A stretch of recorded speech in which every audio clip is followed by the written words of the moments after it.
Hi, Eleanor, how are you? Okay. Yeah. Anyone? Yeah. I think you'll be alright with one of these chairs, yeah. Everyone listening to them. So welcome, it's really great that you're all here. I'm Hannah Mehta and I'm the Child Participation Advisor at Safe UK. Some of you know me, some of you have not met me before. And I'd like to start by getting to know you a little bit better, if that's okay. So today's going to be quite interactive because it's a participation session. So to get the most out of it, you've got to throw yourself into it and participate as much as you can. So I'll ask if you can keep the energy up throughout the day, that would be absolutely brilliant. I've sort of planned today a little bit so that if you need to do some training of other people on participation, you can practice some of the things today and maybe take them and just do the same thing for others if you wanted to. But let's start with some introductions. So this is one that some of my colleagues might recognise from a session we did the other day, but I quite liked it. And it was, if you could tell me your name and then if you were an animal, what animal you would be. Do you remember doing this? Emily, were you there? Yeah. With the PPQ session? Yeah, I really like this format. So anyone can choose to start. I'll give you a few seconds just to think about it. If you're an animal, what animal would you be and why?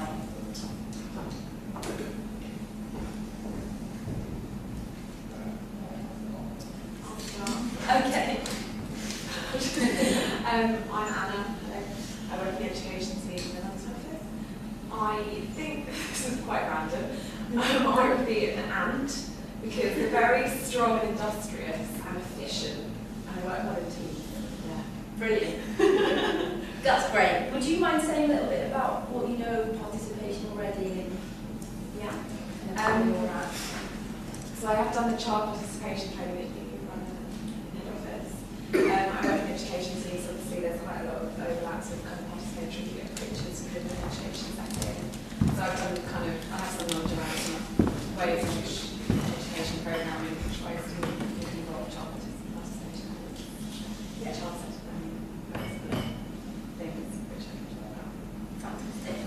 So just to say today, there's no, we've all got different sort of levels of knowledge and experience, and that's great, and we can all help each other and support each other throughout today. So who wants to go next?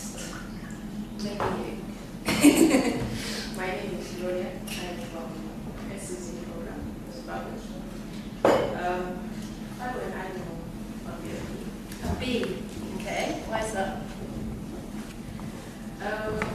Bees move together, they work together, and they protect the queen mother so much. So how do I put me to not really, but the fact that they have something common that they have to protect is what I want to, how I want to be, like protecting the child and the baby. They can stay, if you mess up with them, they'll retaliate. Scary. And from my experience with child participation is natural. I do capacity for staff child participation. So it's training So I can learn quite a lot from you today, I'm sure. And we can all learn a lot from each other. Great. Brilliant. Who else would like to go? Yeah? Nasir. And I'm like a bird because children like to play with birds Yeah. without any fear. And It's nice. I like that. and also because birds are mostly harmless, and they, if you throw them, they are not here to fall down. So you're fearless. Yeah. Without fears. Okay. Oops, sorry. And what's your experience of participation? from 1999 to 2002, Yeah. we established a participatory monitoring and evaluation system in which children were the active stakeholders. Brilliant. Yeah. And then similarly in other organizations, it was in GTZ. In 2006, 7, and 8, we established a district participatory monitoring evaluation system in which we also involve children, through child clubs, and we participated them. So, and we conducted child-led indicators Yeah. for planning a project for UNICEF. Brilliant. Can you say what country you come from for people that are listening? So the previous one was for Afghan, and the second one was for Pakistani communities. Then in 17 US, and then 17 international. Currently I'm working in Afghanistan, Kabul, senior manager in monitoring and innovation, and a strong fighter for children participation. Because we are very low in involving the children in the design. Yeah. So I'm working for children participation in Afghanistan. Okay. Yeah. Great. Thank you. That's got a lot of very interesting experience, and I'd like to ask all of you who have that kind of experience, also you, Gloria, also Anna as well, to share, as in the session after the beginning one, we're going to all share a lot more about our own experiences and practical applications of child participation, and that will be hugely useful for the rest of the training. Okay, thank you. Anybody else want to go? Yeah. My name is Catherine. I'm in the humanitarian response team within the humanitarian department. I work mainly on Asia responses. So I was being cat. Mainly because I like finding warm places and curling up and going to sleep. Especially on a day like today. Especially on a day like today, yeah. So in terms of my experience with child participation, I was trying to think, because I don't think I've actually really experienced any explicitly child participatory activities. I've been in the field with other agencies, not with children. Yeah. And I think it's obviously activities are happening with children, but not necessarily under that framework. Yeah. It would be really interesting to learn about it, to kind of relate back to those kind of experiences. And also, I think child participation is something that we could do a lot more of. Yeah. Humanitarian response, and definitely sort of thinking about it and that you and how to kind of adapt and incorporate it. We've just produced a whole load of guidance on participation in humanitarian programming, which is nearly ready, so we'll share that with everybody soon. Yeah. Great. Brilliant. Right. My name is Hassan Hadi. I'm the English Advisor of the Education Program. The name of the event should be terminated is a lion. A lion, great animal. Yeah, blessed because it is very brave. Mhm. Yeah, energetic. So some of the experience that I have taken participation is the education program where I came from, that is Kenya. We have the education program, so I have experience in visiting the education program in the school, like having that participation in terms of the, because there is health club in the schools, so I really participate some of my time with the children, asking them how. As well as I have also experience in body mapping, just throw in the children, then pick up some checklist, and then ask the question if they, for example, if they are very hungry, if they are hungry, where do they feel that they feel like they are hungry, and then they touch. And then if they are sick, where they want to go, some kind of things. Okay, great. So share that again in more detail a bit later, because that sounds really interesting. Thank you. Anyone else? Yes? No, after you. My name is Hassan. I work for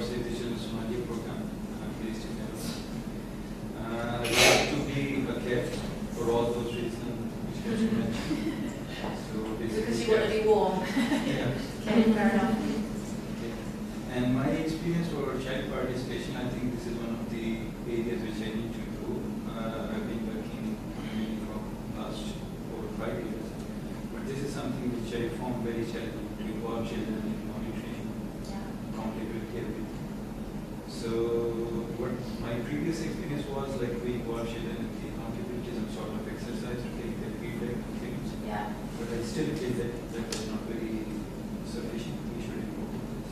So my main objective would be to learn from previous. Fantastic. Brilliant. Zoe wants to go. So I'm Zoe, and I think already knows I work in the IIE team in London, and the animal that I want to be is a zebra. Yeah, I like the striped jumper. But also because you find them in herds, and they're very logical. They seem very logical, but there's a bit of creativity in there as well because each one of them has an original pattern. Yeah. And my experience of participation, I'm working on a couple of participation projects with Hannah, including children measuring change, which Haji was at on workshop. And so yeah, I've been to a few, and yeah, I've been to a few participation trainings and workshops, and I know some of the tools, but I have less experience in participation with children. So I'm looking forward to hearing other people's experience that and if we found it successful, and improvements in the tools and that kind of thing. Brilliant. Thank you. I was going to be a bird as well, but for different reasons.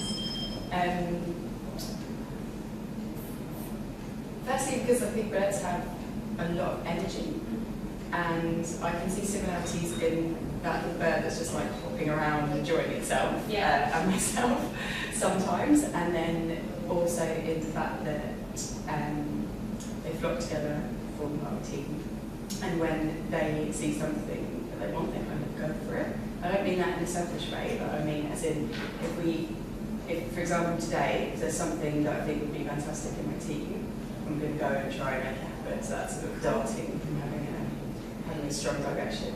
And I agree with Nasir in the sense that in that way I think birds can be quite brave and fearless. That sounded like an interview answer. Really? Yeah. But we're going to copy that.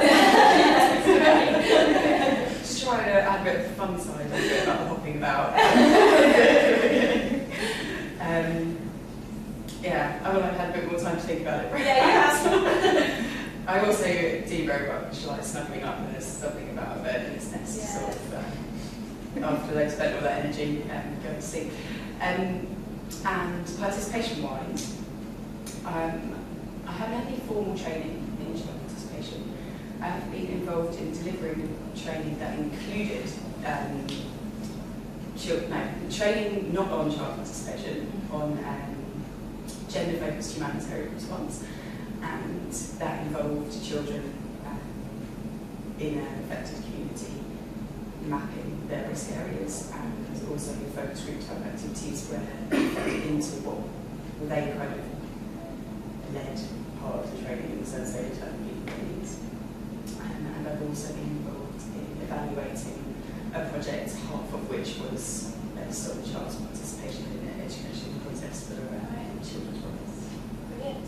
But I'm quite, perhaps in this kind of quite interested to see how, from today, when it becomes a bit more formal in the structures, I think we'll be able to see a closer link between what we've talked about today and what we've done.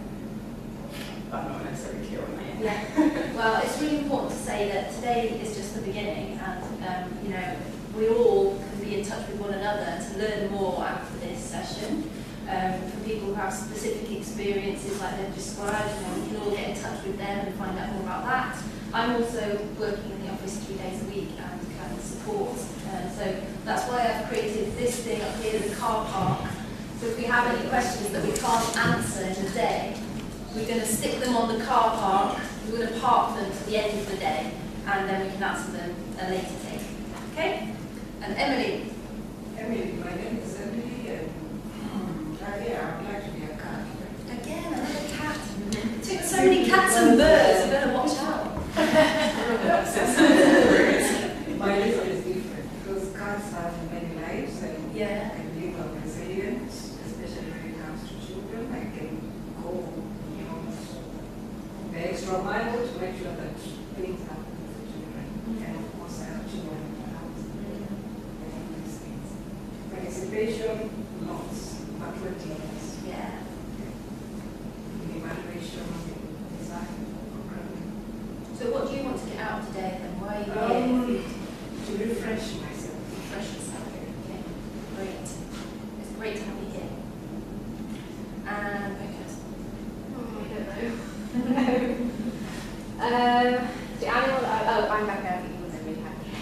The animal I most actually like is a cheetah, because I don't know what's but I haven't really got any analogy between that. Okay, just because you know they're all Just like, okay. pardon? You're good at Oh yeah, because they run fast. Yeah.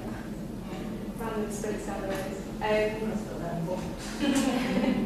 And today I'm going to be in and out of the sessions, hopefully just refreshing from last year and the training that I was in last year. Okay, brilliant.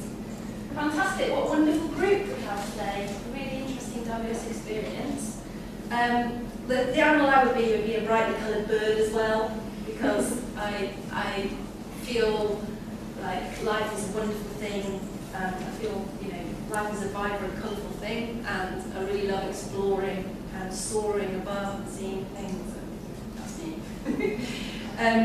Okay, so let's make a start. So there's kind of a bit of a few different kind of levels of experience and knowledge in the room. So today I'm going to try and pitch it so that those who have less can get a lot out of it, and those who already have a lot of experience can also get a lot out of it. But as you can imagine, as a facilitator, that's quite hard to manage all the time.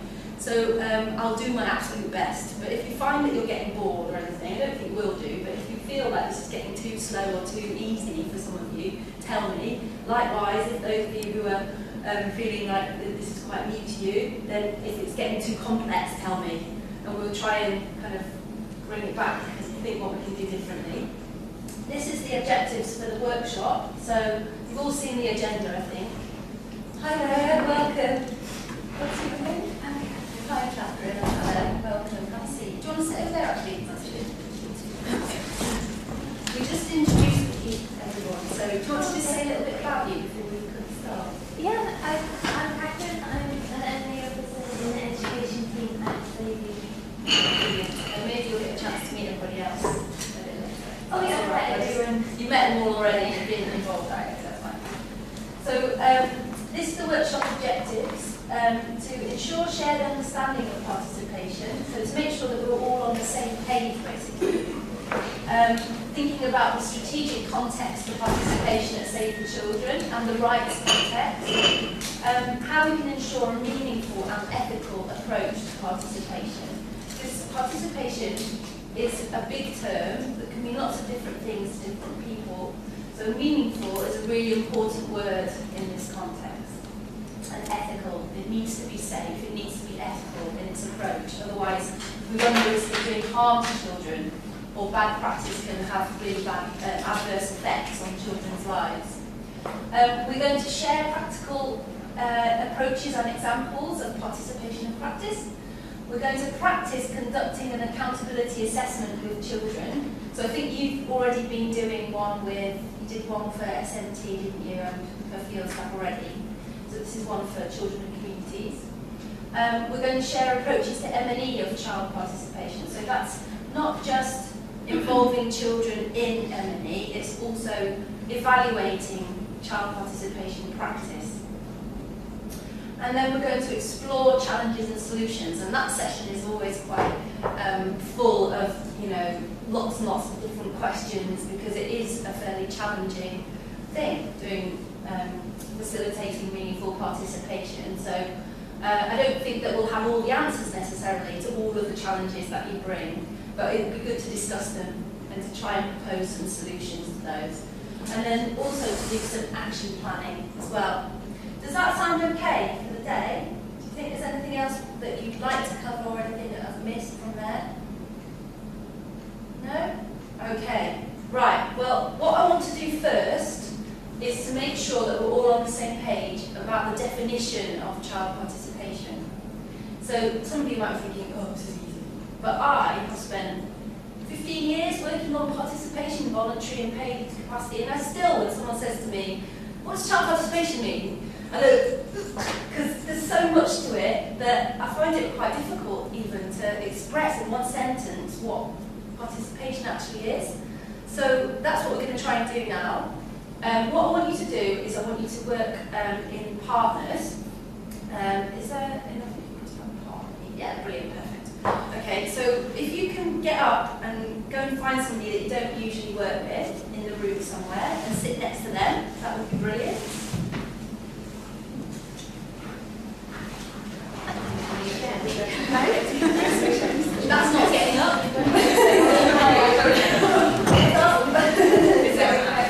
Yeah, you can.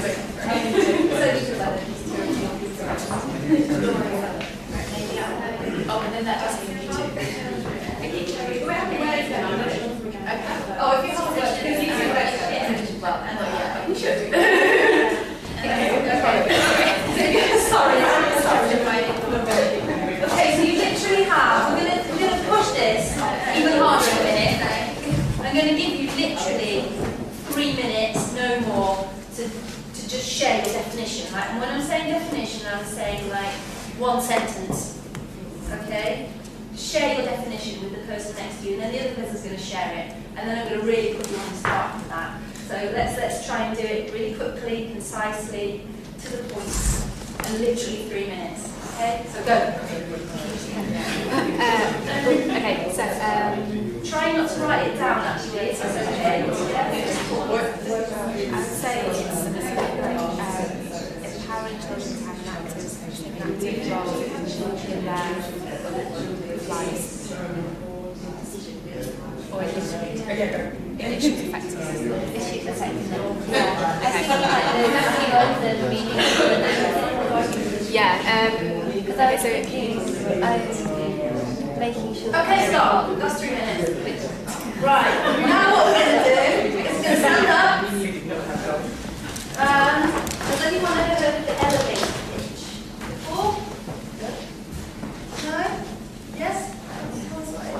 So the elevator pitch is it 3 minutes? No, 30 seconds. It's a long list. Yeah. Lift or an elevator, so 30 seconds. Somebody that doesn't know what you do, you say, hi, my name is this, I'm working on, and in 30 seconds you give them an overview of what it is you must tell them. So it's very concise, to the point description. Exactly. Or it could be, for example, say you got into a lift with Barack Obama, you're like, I'm going to live with Barack Obama. What do I need to say to him in 30 seconds before he gets out the lift? You know, yeah, something like that. Or if you were like, a campaigner on world poverty, you'd want to use that 30 seconds to the absolute best you could imagine using it. So it's about, like Becca said, delivering in a really, really precise, all the key points in a really quick amount of time. Okay, but I'm going to do this for your definition of child participation. So you're going to have 30 seconds. Say, I don't know, who would it be that you want to persuade? Maybe nobody. Maybe you just wanted to get into a lift, you got into a lift with somebody, and you literally have 30 seconds to tell them what child participation is. Okay? 30 seconds only. And you want to let them know all of the ins and outs of it in 30 seconds. But you want to be really precise. What's the definition? What's the most important thing to mention out of all of the things that you could say? Okay, so we're going to do it. We're going to pretend we're in a lift, right? I'm going to time you. You have 30 seconds. One person's going to do it, and then I'm going to go ding, because we've got to the floor that we're at, and then the other person's going to do it as we go back down again, and then I'm going to say ding, and then that will be the end. Okay? Oh, we both have to do it. Yeah, one person does it, and then the other person does it. Oh. Okay. So, are you ready? Okay, getting into the lift. We'll say ding when to start. So decide who's going to go first. To each other. So one person goes first, send it to the other person, and then I say ding. Okay. And then the other person says it to the other person, and then I say ding. Okay? Okay. Does that make sense? Yeah? Okay, ready? Ding!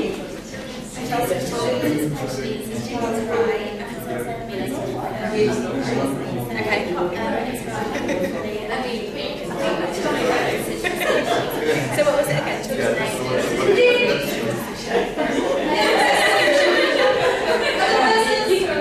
Child participation is very empowering children to take an active role in issues affecting them through our programs.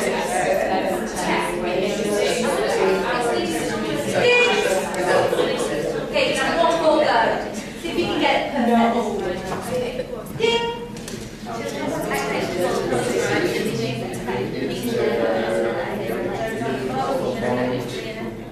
Yeah, because it's not just in programs.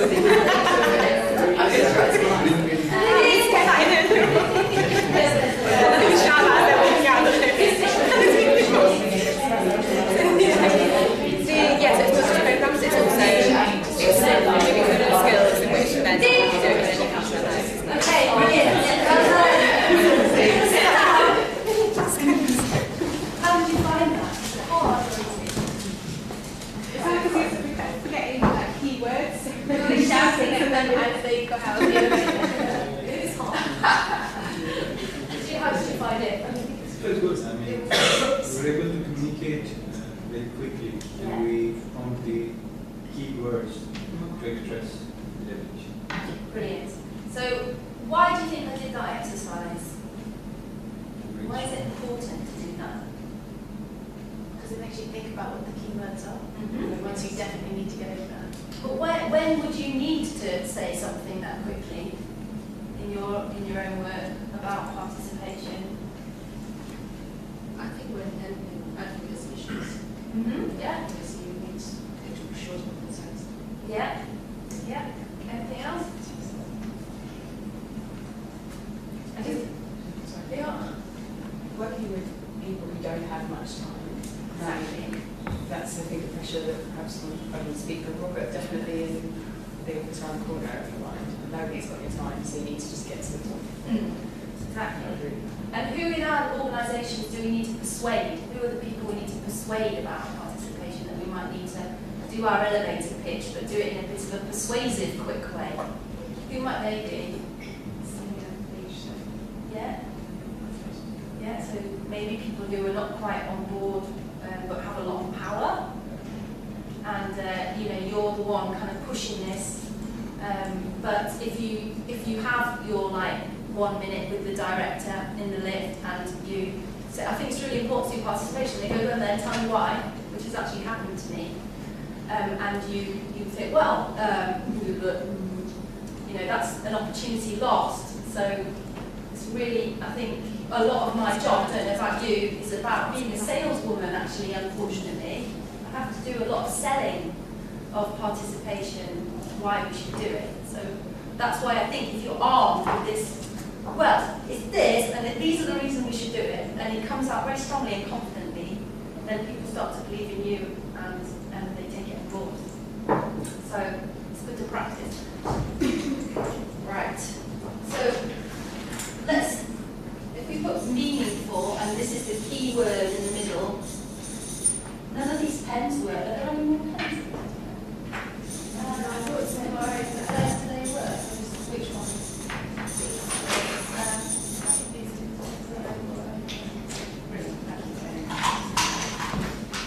So out of all of the definitions that you explored, what were the key things that came out that were all about meaningful participation? Shout out some words to me, maybe. Child-led. Child-led? Yeah, what does that mean, actually? Well, it means varying different things in different contexts, but to me it means programming that is really truly child-focused and where appropriate they can lead on decisions and activities and sort of. Yeah.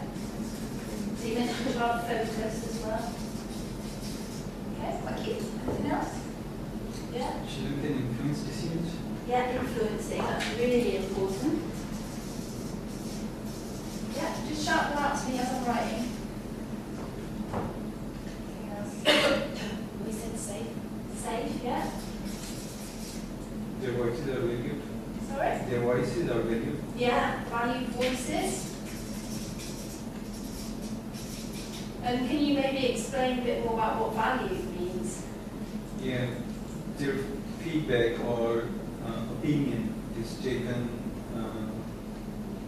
It should not be taken that a child is given this opinion. It should be equally valued as we give to any other adult or a literate person or a competent person.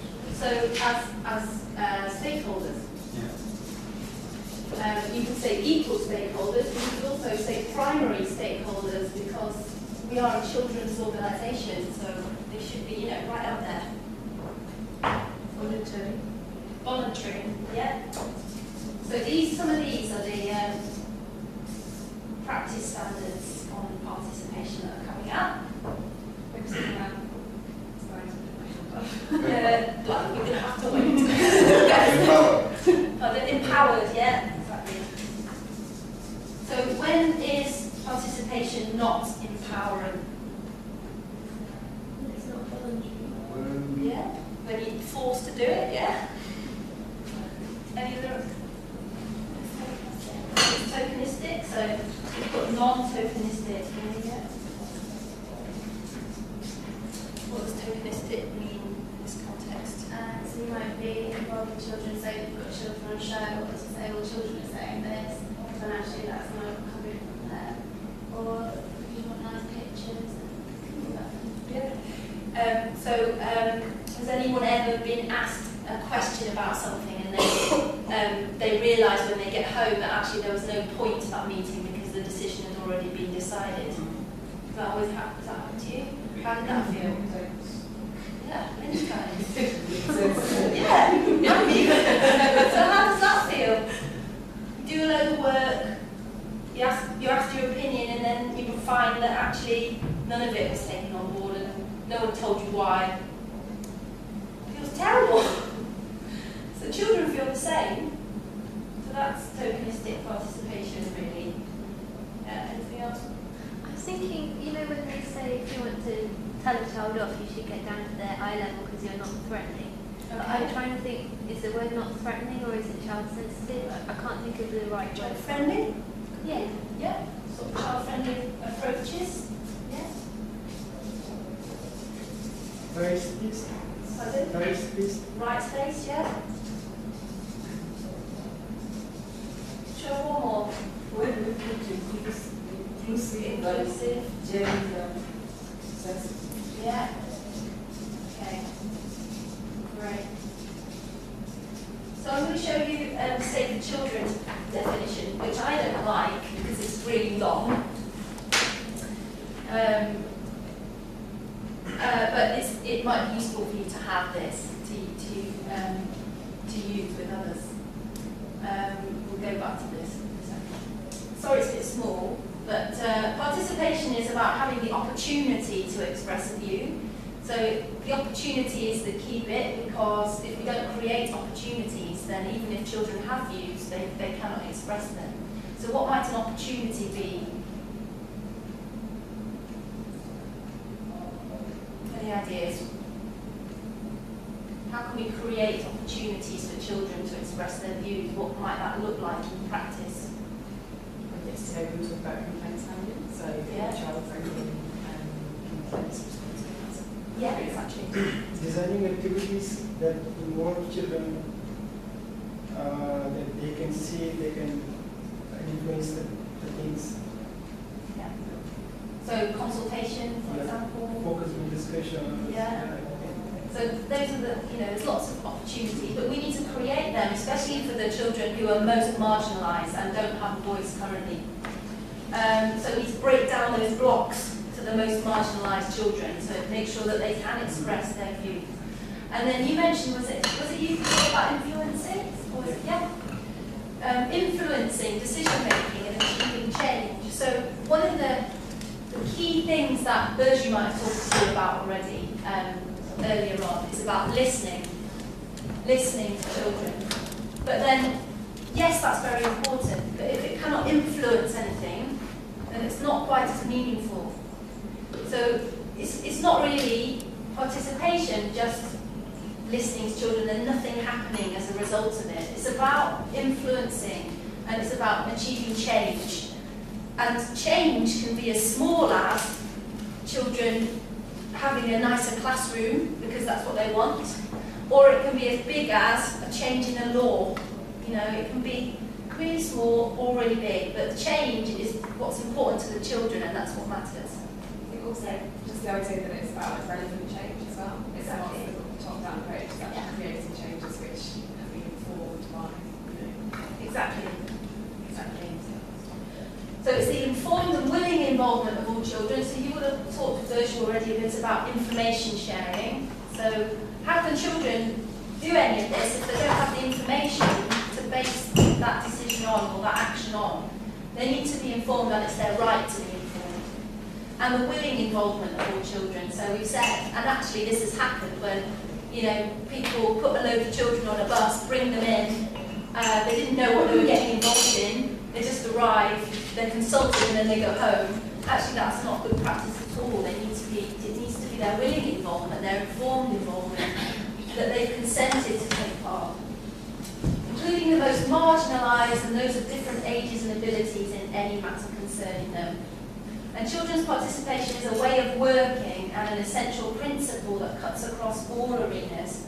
So it can be in the small scale in the home to a large scale as influencing governments from local to international levels. So you can see that I think this definition is good because it encapsulates everything.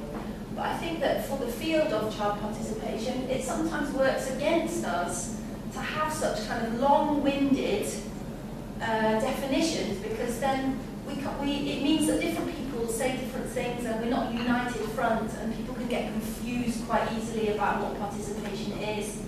So the more confident we can be about what it is and what it is to us and what it means to the children that we work with, the better. And so I'd say build your own definition, be really sure of that definition and keep on saying it, because if that's what you believe, then it will come across in what you're saying. Yeah. Have you ever come across a definition either from another NGO or from an individual that you think absolutely nails it and you'd like to use into this one? Not really. I've come across quotes which I love from children.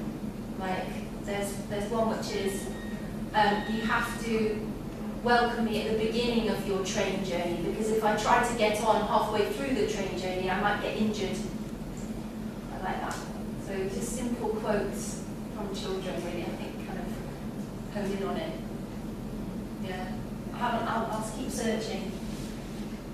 Okay, so who knows about rights context for participation? Can you tell me? How do rights relate to participation? Any ideas? The CRC, yeah? Conventional Rights of the Child, yeah? Anything else? Any ideas? Yeah? I think it's mainly maybe to conferences. Yeah? Yeah? So Article 12 is called the participation right because it's about children's right to be heard, to be involved in matters affecting them, basically. But there are some others that are related to participation. Can you think of any that might be related to them?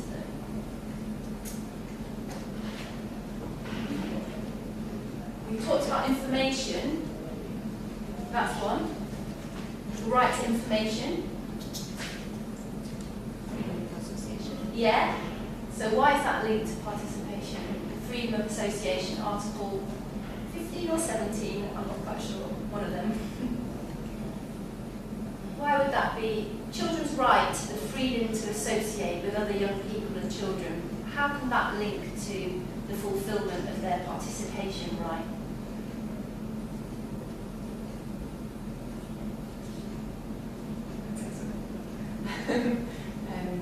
Because perhaps collectively they have greater, they might feel stronger in claiming that right. Yeah. And taking part. Yeah, exactly. So without the opportunity to come together with other children and discuss what's important to children, then it's quite hard for them to have that kind of knowledge about what's important to children in their community or in their country. And if they're working in solidarity together, then they have greater strength. So that's a link to participation, right? The right to information. Any others? Non-discrimination. Yeah? Why is that linked? To the inclusive part of the meaningful participation. Yeah. We talked about to make sure that everybody, like all children, have that voice and realise that that's what's wrong. Yeah. So there's quite a few. I'm not going into all of them now. But basically, participation is a core principle of the Convention on the Rights of the Child. If you could separate all the rights out in the Convention, they fall broadly into these four categories. And all of them are completely interdependent upon one another. So participation should never be discriminatory. It should always be in the best interest of the child. And it should never be against their survival or development. So for their development, it should be empowering. It should never put them at risk of death. So, sorry to say, but that's how it links to it. So it's really, really an integral part of the UNCRC. So what does that mean for us as an organisation, as a rights-based organisation? What does that mean in terms of the weight that we give participation in our work? What should we be doing? That should be at the centre of everything. Absolutely. Yeah. And it is, you will know this, you've already said, it's part of child rights programming approach. But as you will see, systematically it isn't at the heart of what we do. Really it isn't. So we'll talk later about maybe why that is, but anyone got any ideas why that might be? Because it's just in terms of like donor funding and things, it's much easier for a programme officer in the country office to write a proposal and submit it rather than have lots of different groups with children. It's the time. Time, yeah. Any others? But it's not how things have always been done. So we might be recognising it now or in recent times as being really important. But the donor influence and the time and all of those other factors have led previously. So it doesn't surprise me that you said a big part of your job is selling it to people, which obviously it shouldn't be that way because it's a change. Yeah, it requires a change in attitude, a change in culture. It challenges adults' cultural beliefs sometimes. You know, it's the definition of a child, the definition of a child, mismatches the definition of a child at the community level, for example. In terms of age. In terms of age, in terms of gender, in terms of so many things. Because age-wise, for example, in some parts of Africa, once a boy or a girl goes through an initiation period at age 13, they're even more adult than a teacher who was going through that. So definition is problematic and complex. Yes. There's a bit on the north, as opposed to picking the issues in the south. So we need to work with that. We need to work with that, and also find ways of connecting and linking it to the southern way of defining things. Because there is a reason for that. In the African Charter, is it 18 as well? In the African Charter, it's 18, but when you look at there's a clause in the African Charter that armies in Africa can recruit from the age of 15. So they define the law, and a girl has consent to marry at the age of 16, as long as they have consent from parents. So early marriage, a lot of abuse. Children having children. But as end use, we tend to stick to the northern perception of women as same children. So there are lots of things. We're going to have a whole session on challenges later, so I'm not going to go into a lot of it now, but you can see that there's a lot of things working against it already. So that's why it's important that everyone here can feel that they're a champion, because you need to be, because you need to sell it actually quite a lot. So the strategic context, looking back, it's in our vision, our SCI strategy, 2010 to 2015. Our vision is a world in which every child attains the right to survival, protection, development and participation. So it's there, it's in our SCI strategy. So if anyone says to you, oh no, I don't want to be doing this, you can say, well actually, this is non-negotiable because it's in our vision and it's a child's right to participate, and we're a rights-based organisation. And obviously, we need to be sensitive to all kinds of challenges and work with those. But at the bottom of it, actually, we should be doing this, and it's not really a negotiable thing. It's actually core to what we do. So, okay. Where have we got to now? We're going to do something where we're actually getting up and doing some group work in a second. Just wanted to make sure that I talked you through something which I've named the balance of power. I think it's important that you should know this, if you don't already. And actually this is quite useful for you to know. Participation and accountability, how do they link? Can anyone try to describe or explain this diagram?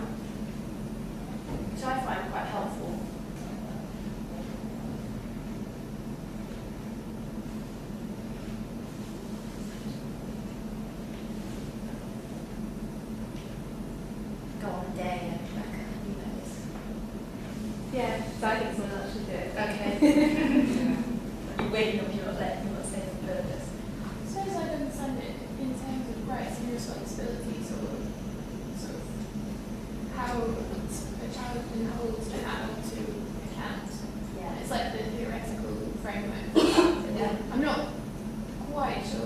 I suppose my question would be, like, how does that manifest itself in reality?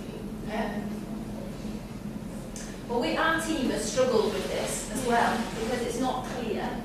But the point we ended up coming to was that this is a useful diagram. Rights holders, so children, claim their rights from duty bearers, which could be any, teacher, family, Save the Children member, claim for rights from them, and then adults fulfil their responsibility to children through accountability. So that's quite a useful diagram. But actually, participation is one of the benchmarks of accountability. It's one of the HAP benchmarks. Accountability needs to be participatory in its approach. Through information sharing, you increase participation. So actually, it's quite vague and it's very, very interweaved and interlinked, and that's okay. And you can demonstrate that participation and accountability link in so many ways, but if it's easier for you, you can say that participation is one of the benchmarks of the HAP standard, if that's helpful. That's one of the ways in which we've done it in our team. But they're both about empowerment, they're both about sharing information with children and young people, they're both about giving children the opportunity to influence, both of them are. So it's, doesn't really... They complement each other. Exactly. Yeah. Okay, so... sorry, yeah, that's the one I wanted.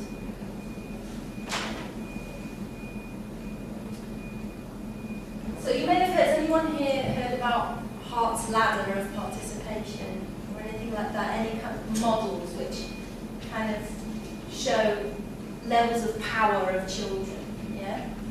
This is a version of that. Maybe does anybody want to try and have a go at describing it before I just say it? I'm sure that you're familiar with this. Anybody? We talked about it a little bit yesterday with Virtue. Did you? What did she gave us these for example? Did she? So did she use the balls? No, she said, we'll be doing this more tomorrow. I'm already You've speaking. got to use the balls. It's always got to be with balls. Okay, well explain it from what you got from yesterday so far, and then we'll see if we need to do any more on that. So, she was talking about, for example, that somebody asked the question, is child-led or development consumption essentially? And so she said that not necessarily, and that consumption is one way of looking at it, where adults still have, so if up on this thesaurus power, adults still have the power, and children don't have the power, but adults are seeking children's views, that's consumption, and then in collaborative, it's like the children and the adults are more equal in power, and perhaps develop whatever it is together. And then in child-led, then the children have the power, and the adults might support and facilitate that decision making. Brilliant. But they lead with the power. So that's it in a nutshell. I don't need to go through it. Is everyone clear with that? Okay, the balls. This is meant to be a child. That's why it's sparkly, bright. And this is an adult, and it's just that at times children can be up here, times children can be down there, and they can be like that. Or adults can do that, which is non-participation. And we've talked a bit about it already. Tokenism, decoration, manipulation, all those horrible things that adults do to children sometimes. Yeah. Is it quite complicated kind of deciding which approach to use and who makes that decision? Because you might be like, no, we need to have a child-led approach for this particular intervention, and then someone who disagrees, well actually I don't think that's, like, how, I don't know. I think you can tell me, people who have that experience as well, but in my experience, naturally projects end up being at different levels at different times, or programs or approaches, and that's okay, it's absolutely fine. There's nothing wrong with consultation, it's absolutely brilliant consultation. And some would say that collaborative practice is better than child-led practice actually sometimes, because if you've got adults and young people working together really well, then that's a really positive thing. So, there's different versions. I think that what the key thing is about managing expectations. So at the beginning of any program, it's really, really thinking through how much budget do we have for this? How much capacity of staff do we have for this? and therefore how much power can children have. Sometimes it comes down to that, because if you really can only work with children for a short amount of time, or just for maybe one session, or because that's what your budget dictates or your capacity dictates, then it is a very English expression, call a spade a spade. What that means is just say it like it is, say what it is, tell children that this is a consultation exercise, if that's what it is, and explain to them. But if you feel that you are able to involve children in a more collaborative way, plan for that accordingly, put it in your budget, put it in your plans, train staff so that they can do it properly, and then it will naturally be collaborative because it's in your plan. See what I mean? But actually you may find if children get really empowered through a programme or some work, naturally they might become a bit more collaborative with you when you build your relationships with them, and that might have been an unexpected outcome. But that's a brilliant outcome. So it's not possible really to answer that question. Every context is different. But it's just that it's really important to bear this in mind, I think. Because if you constantly consulting and only consulting, then that doesn't give children the opportunity to be as empowered probably as they might do if they were collaborating. It sounds a bit like it is a resource issue to an extent, but it also relies on value judgment from an adult's perspective of how they're going to roll out the participation element. Yeah, exactly, it does. Yeah. Because if you say to children, right, this is going to be a child-led project, we're going to give you all this stuff and you're going to be able to do it all in your own way, and then actually they can't, that is really disempowering. Whereas if you're just really honest with yourselves and with children right from the beginning about the scope of the project, then everyone's happy. Yeah? Okay. Right, so let's move on to doing some group work for a little bit. Is everyone clear on all of that? Happy with all of the things we talked about? Yeah? Sorry if that's been a bit repetitious for some people, but I think it's really important to get the basics down. Any questions or anything? No? Okay. Right, well, I was going to do this activity, which enables us all to get up and move about, but actually this room is too small. So I'm sorry, I'm not going to do that. But I'm going to do a different version of it. So I'm going to have to use these.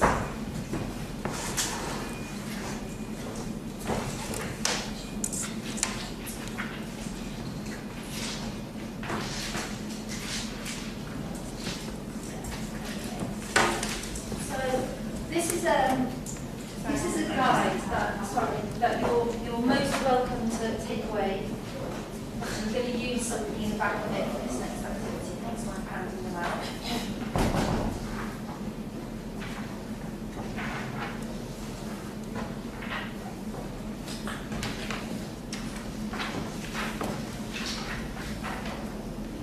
Okay, so what I want to do is work in groups of 3. In a minute, I'm going to give you a number and we'll split into different groups. And this activity is going to be about how to ensure quality practice in children's participation. So, can everyone listen to me just for a second? Thank you. Shouldn't have handed them out at the beginning. At the back of this, we've got some case studies. So, if you turn to page 12, right at the back, you've got some case studies. One of them is about Indonesia, and another one is about Ecuador. And they're both really good examples of participation in practice. So, is everybody aware that recently the UN did a new version of our own practice standards on children's participation? Are you aware of that? So we have 7 practice standards on children's participation, and the UN recently changed them, the UN Committee on the Rights of the Child, changed them and expanded them. So that's what we're going to start working with as Save the Children going forward. They're quite similar to our own practice standards, but they expand on them a little bit. So maybe you can, without looking at this because it's got all the answers in it, can you guess what they might be? You've already mentioned some of them. If we had these kind of minimum standards, I can see you. If you could guess,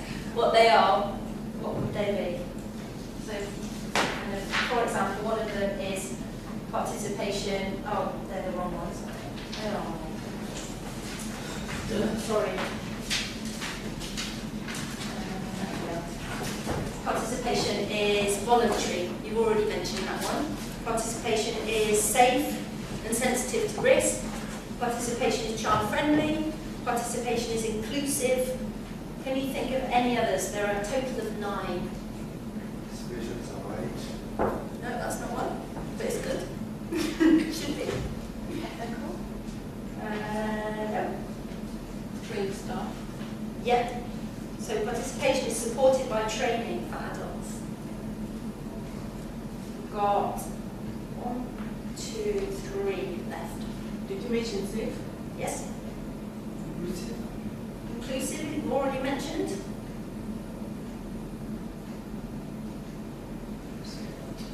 Respect. Yes. And the others are relevant and accountable. So that's a new one, that it's accountable as well. So let's use our case study.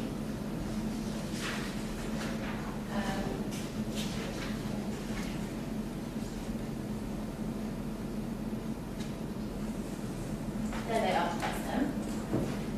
And if you could, in your groups, read the case study and then think about whether you think these basic requirements have been met and to what extent and how. And then also think about where there could be potential for them not to be met. Okay? And if you think that's the case, give your recommendations for how they could be met. Okay? Is that clear? Yeah? So we'll just do this for 10 minutes. We'll get to how many are we? Okay, so we'll have 3 groups of 3 and 1 group of 2. So I'm going to give you a number. That's not the work, is it? Yes, it is. 1, 2, 3. 1, 2, 3. 1, 2, 3. 1, 2. So I'm sorry it's a small room, but if we could have the 1s over here in a little circle, the 2s over here in a little circle, 3s. G1 will always is going to fit in. So you'll want to you can choose. Yeah, just choose one. Yeah. Yeah, I was always.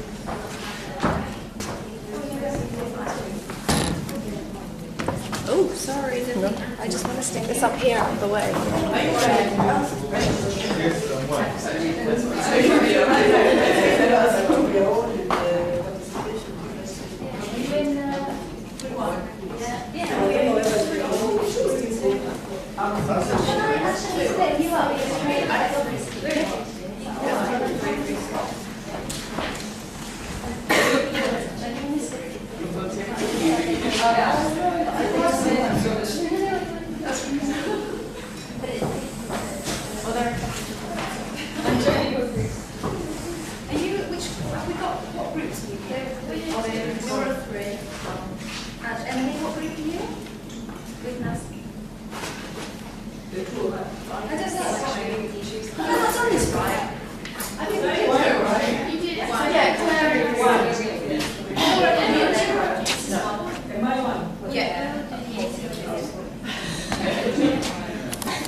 What group did I say? One. You're here.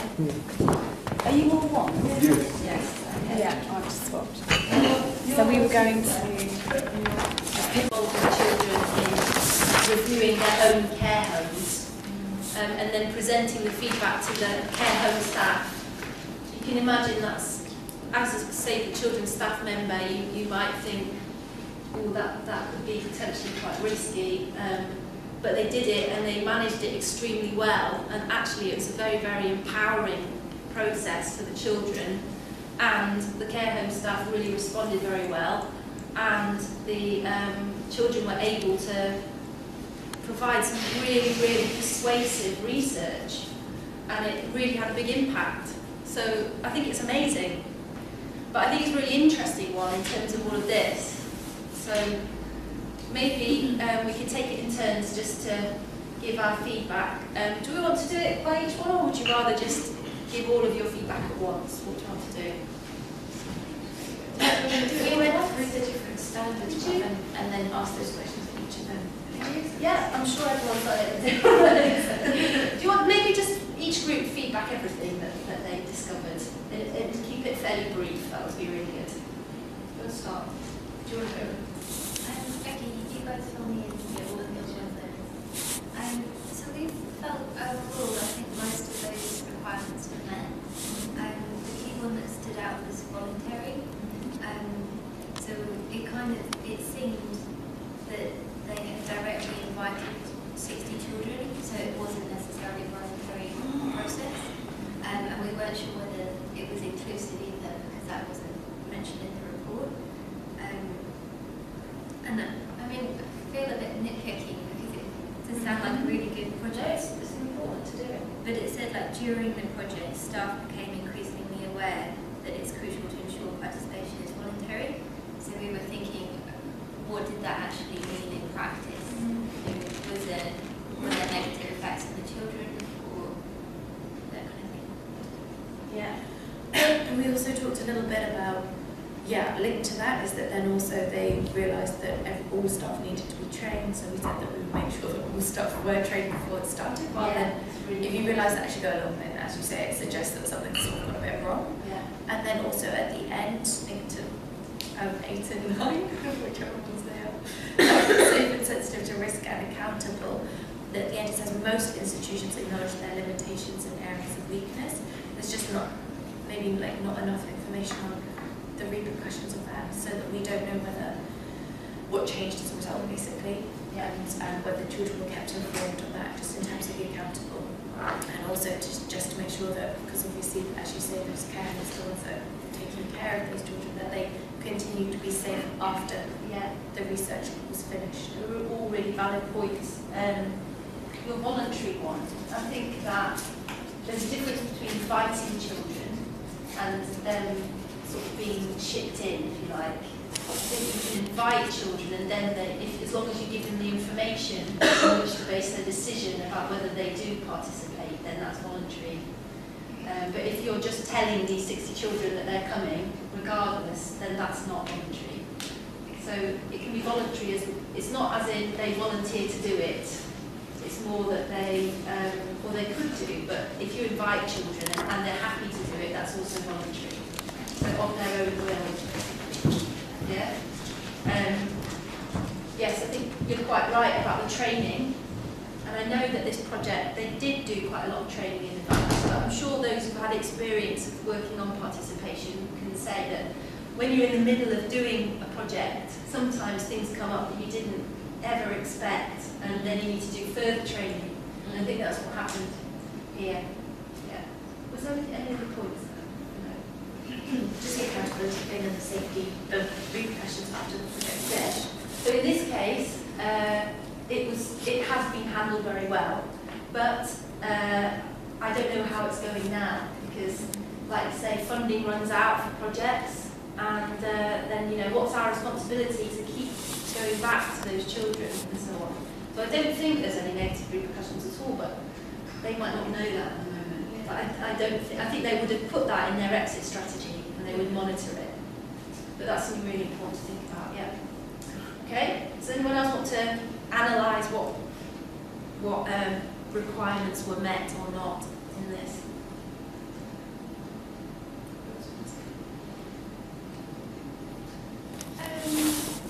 I think we discussed quite similar points. I think the only thing that I would add is around like how they explicitly made sure that all different groups of children were involved. Yeah. So the piece around inclusivity, I think we were talking about that. I think you guys were talking about. Yeah. So has anyone ever had experience? Maybe you could share, or you could share about your experience of promoting an inclusive approach to your work, ensuring that the most marginalised children can participate, for example, or making sure there's a good mix or representation of children, or that there aren't children missing from it yet. Yeah. during one exercise in Pakistan, It's that phone there. we asked the community that how many, like, if we go to a village, every village has parts, like tribes, 2 or 3 tribes. Sometimes it's divided. One tribe is living in one street, another tribe is living in another street. So we question this, that either the selected children are from how many streets are there, or how many tribes are there, how many families are there in the village, big families. Then the second question is that from how many families these children are. So then we come to know that there are rich families, there are poor families.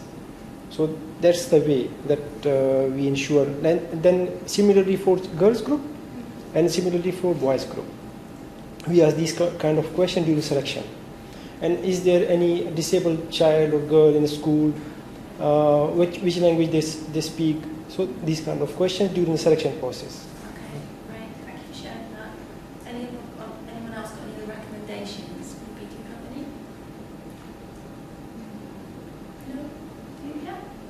Yes, we worked on some big cost-effective projects where different organizations work with different groups of people, of children. Initially, we did encourage inclusivity, looking at gender issues, disabilities, and age, where we were conducting children's feedback meeting. Yeah. It was really difficult because of the different capacities. So what we ended up doing is grouping the children as per their capacities, and so we ended up having children with different disabilities being on their own, boys, girls, especially the adolescent, and then the younger children. That way it worked better. So you separated it by age as well as ability? Yes, yes. Though with the disability was a challenge because the children with hearing impairment, visual impairment, and the like, so we needed specialized people to work with the smaller groups of the children. And that is really hard, isn't it, to get it right?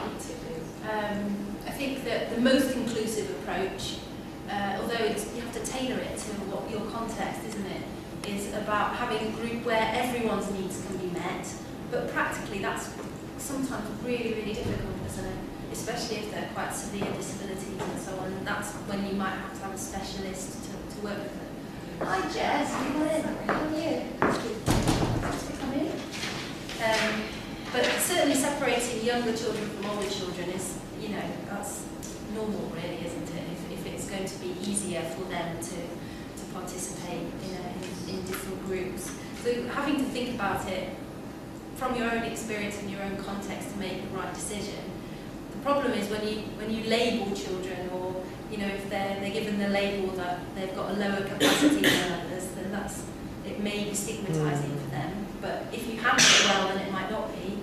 So it's really hard to do. But what are some of the things that you can do to ensure, maybe if you wanted to make sure you had an exercise which catered to children of different ages and capacities, what could be the kind of things you would think about in order to make it inclusive? What could you do? If you had one disabled child in the group, or some children who had lower literacy levels than others, some who are a little bit older, some who are younger, what could you do? The selection of method for working with them, and the skills of the facilitators are very important in that case. That how he or she work with children, enable them to participate. So the selection of method, and then the questions, and then the collaboration is very important in that case. Absolutely. So it may be that you have a specialist working with the main facilitator to just do separate sort of group sessions within the main with the disabled children. Yes, and then for the presentations, the main presentations, we make presentations with the right group. And then the method you described, so for younger children and for children with disabilities, often the most creative approaches work best. So, using drawing instead of writing. Diagramming, mapping by children, identifying the safe places. It's on the wall there, that one. Yeah. But yeah, puppets works really well Yeah. with younger children, but also older children can really enjoy that. Yeah. I was going to suggest that you pair children, so like a disabled children with a non-children. So then I was wondering whether that would actually take away from the exercises. Depends what the exercise is, but that's something I was going to suggest is if you've got older, really capable children in the group, they might act as kind of mentors or supporting those with less literacy levels or something like that within a group setting. So it's quite tough, but it's possible, and it can be really rewarding if it's done really well, I think. Maybe the best thing is for us to collate lots of examples in practice of how people have done that. I think that's probably something I've not done before. I think it would be really, really useful to do. Would that be useful for everyone else to kind of see it, how it works in practice? Yeah. And then the other thing is about who's in the room in the first place, like you said. How do you make sure that whoever is in the room is a representative group of the local community? Because if you're always inviting the same children who are really articulate and intelligent, and because they can participate easily, then you always invite them, then that's not fair for the other less confident children or those more marginalised. So that could be about targeting different groups. Say if there's a group of disabled children that meets regularly, say, I don't know about your context, but in the UK you could do that quite easily. I don't know, what would be the best way to do that in your context? How about you? How could you ensure that disabled children were represented in your... Like our country, especially because we are like health and nutrition, we are targeting the under 5s. Yeah. And then what we normally do, if that's like a blanket. Yeah. So we screen everyone, Yeah. and then based on the criteria, that's Yeah. how we will do So admissions. you do it like that? Yeah. So if we might find the marginalized or disabled, and if they have not met the criteria, Yeah. we definitely not commit in the program. Yeah. So we have that challenges. So from maybe you can share with us some of the experience how we can also. Yeah, I was thinking that I would collate some examples, I think, because people have done it differently.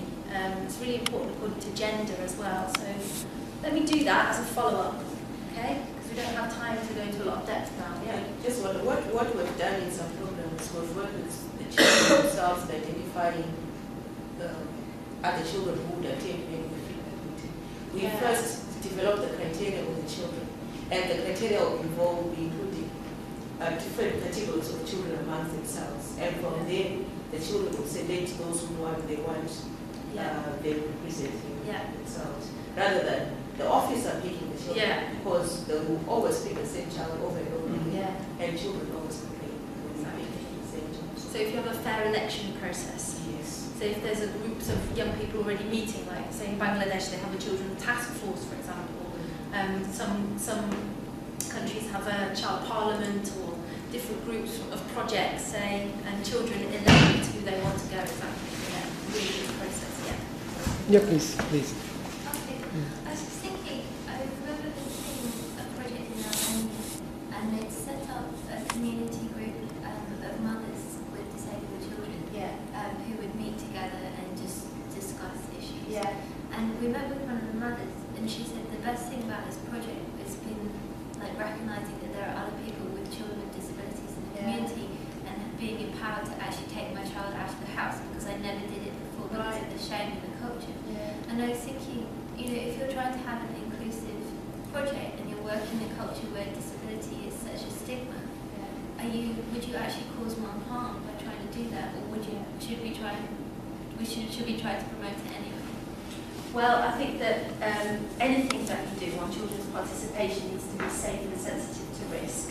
Right? So in any plan that is made, there needs to be a risk assessment of the project or the plan involving children. And that, if that's a concern of the staff, then they need to think it through really, really carefully. What would be the ethical implications of doing that for children?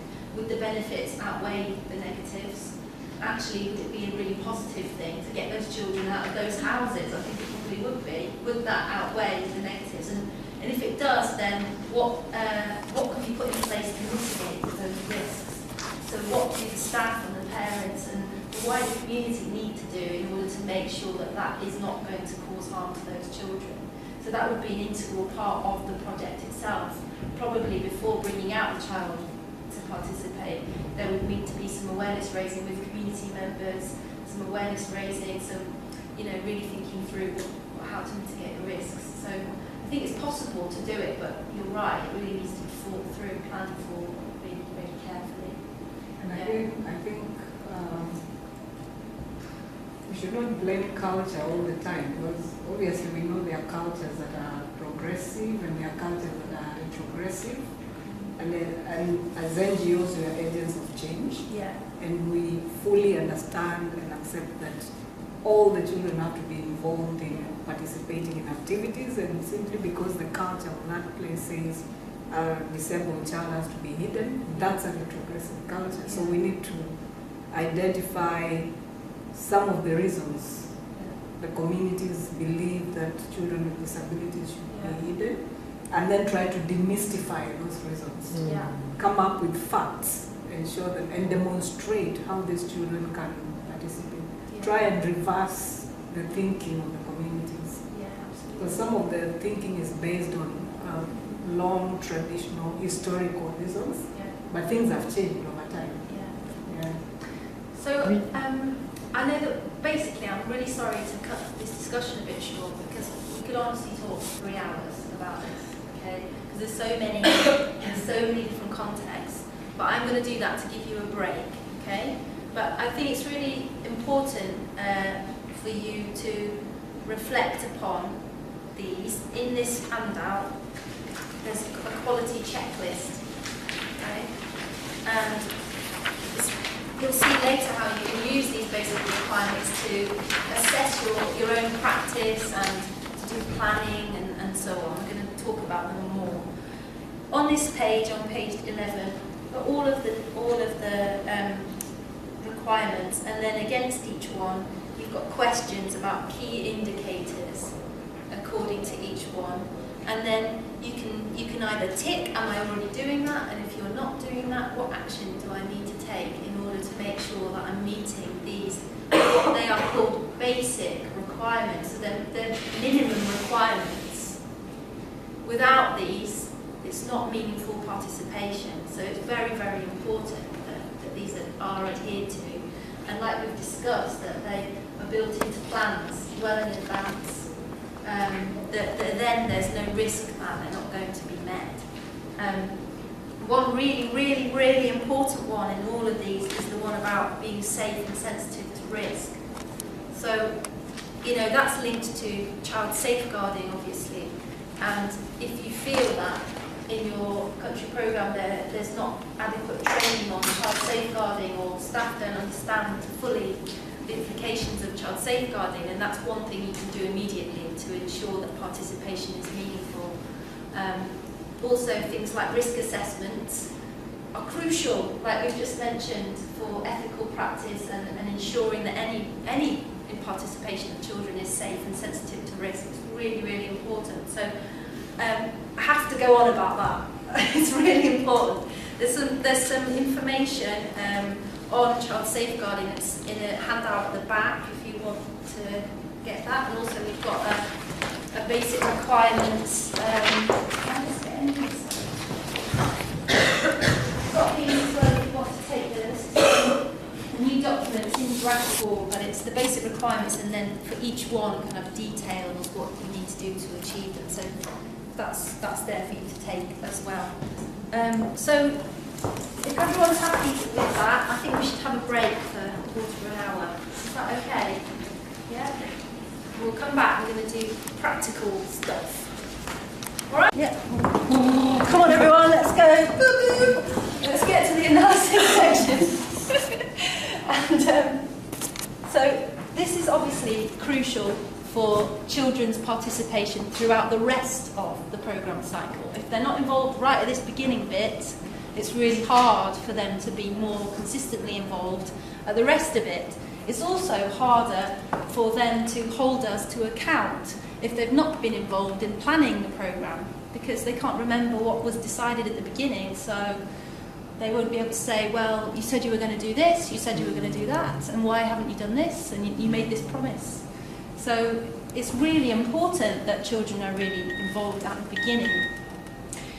We've done this, which goes into some detail about how you can involve children at each stage of the programme cycle. So what we don't cover today is written down in great detail in this. Okay, but so child rights situation analysis, CRSA, is a key way in which children can get involved in analysis of what the problem is. What's the problem for children in our country?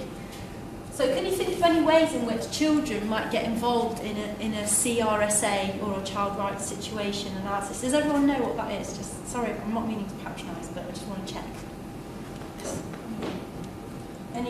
Any idea? What would be the approach of involving children in a CRSA, for example? Community risk management.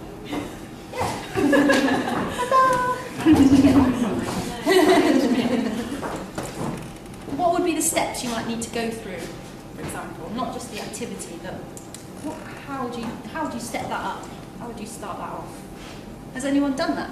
Did you do that? First, we identified groups that with whom we will work, and in which areas, girls, boys, what will be the age groups, how we will select the children. It will be random selection or certified. And then we made the focus group discussion. Also, we identified different methods of mapping to work with the children. Like this one? Or different ones? Yeah, I'm just sharing my experience.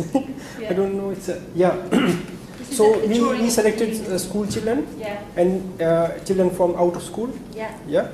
And then, as I shared that we were working in inclusive education, so we also selected some children from the inclusive education centers to work with them. So it was a planning exercise, child-led indicators.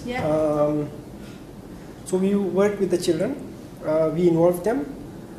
One group was working focus group discussion with children, and another group was doing mapping. They drew map of the village by different materials. So boys drew different map, girls drew different map, and then what were the safe places in the village, and then what are the non-safe places, like insecure places in the village. So why they are insecure, what to do about them, what you can do, what you are asking us to do, what government can do. So what are your suggestions? Then how we can measure that what we are doing. So we involve them in the planning process, and then Brilliant. So they did it through mapping. So mapping what the issues are for children in the community. In order to create this picture of how rights are being violated for children. Was that in Afghanistan? No, it's in Pakistan. In Pakistan. Okay. And what about the wider context? So thinking not just the children's own sort of view of their own community, they're trying to think about this on a national scale. So how can children be involved in kind of mapping what rights violations there are on a national scale? How can they do that? It's quite hard to talk out of their own experience. What could they do? Again? Share, please share. One is the future mapping, like how what they can see that what will be the map after 10 years. Just their perceptions. So if we do same kind of exercises with different children in different parts of the country or province, then consolidate that findings, then it's my idea. That's a great idea. Like one way of sort of the selection process and the types of children you can engage with would be potentially to go through school groups or like children's hubs and stuff. And I know that in some contexts they have like regional hubs where different sort of clubs will meet from different schools, and then those regions can come together at a regional level, and that kind of gives a broader picture. picture. Gives a broader overview of the issues going on. Yeah, fantastic. But as adults, we do that through research, don't we? Desk-based research, looking at government papers, things like that, looking at the report to the Committee on the Rights of the Child, maybe, just checking lots of different data to see what rights violations there are. Do you want to write something? Yeah. Yeah, I want to the second question, that how can they contribute in the national or provincial? Yes, yeah? Please, go ahead. This is a picture of them. Sorry, it's not very big. But they did it through children being involved in primary data collection. So, for example, interviews with governments, government officials, media, corporate sector representatives, and things like that. So children were involved in the consultations as well. They were involved as researchers as well, so they were, doing desk-based research, learning the skills of research, and then doing desk-based research.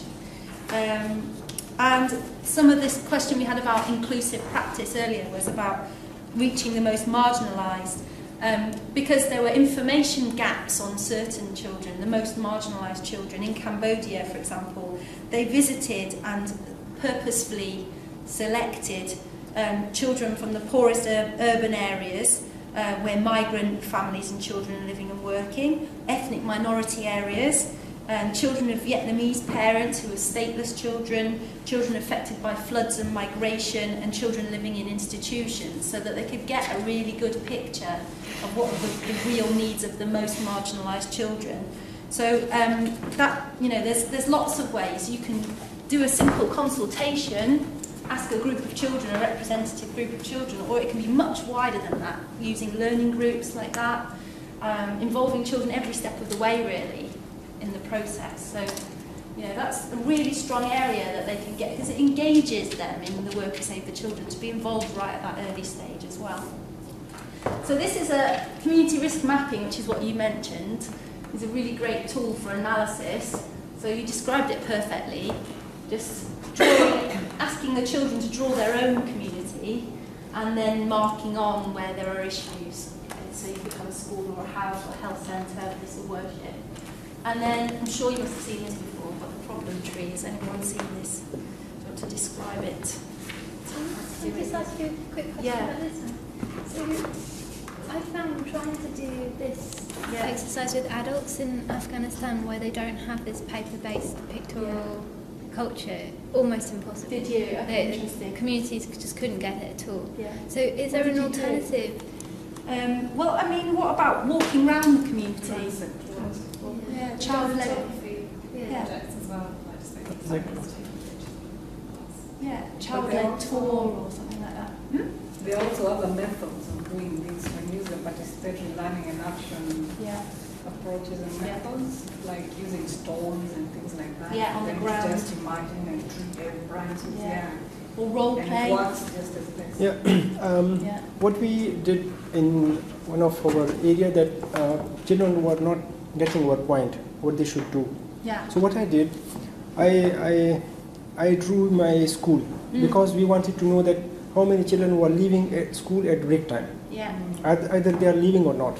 Yeah. And what are the reasons? So what we wanted to find out that. And then children were afraid to respond. So what I did, I made a story, and then I drew my school, and then I told them that I was leaving the school at break time like this. Yeah. And that was the way, and I was enjoying. And then they took the lead, and then they said that this is our school, and so role play. Yeah. So doing a little drama of maybe if it's time related, something's happened. A year ago, what was our community like? Now, what it's like, and exploring some of the issues through a drama. Has anyone ever used forum theatre before?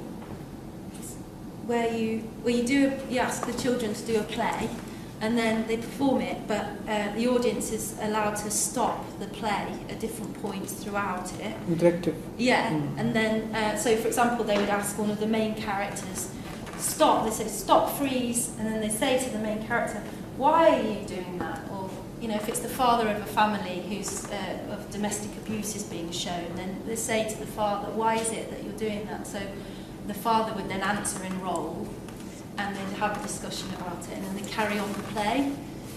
They can also look at sort of alternative endings to the play. So with the audience participation with the other children, they can come up with lots of ideas for how it could have a different outcome, and then they perform it like kind of just without practicing. What's the word? Spontaneously.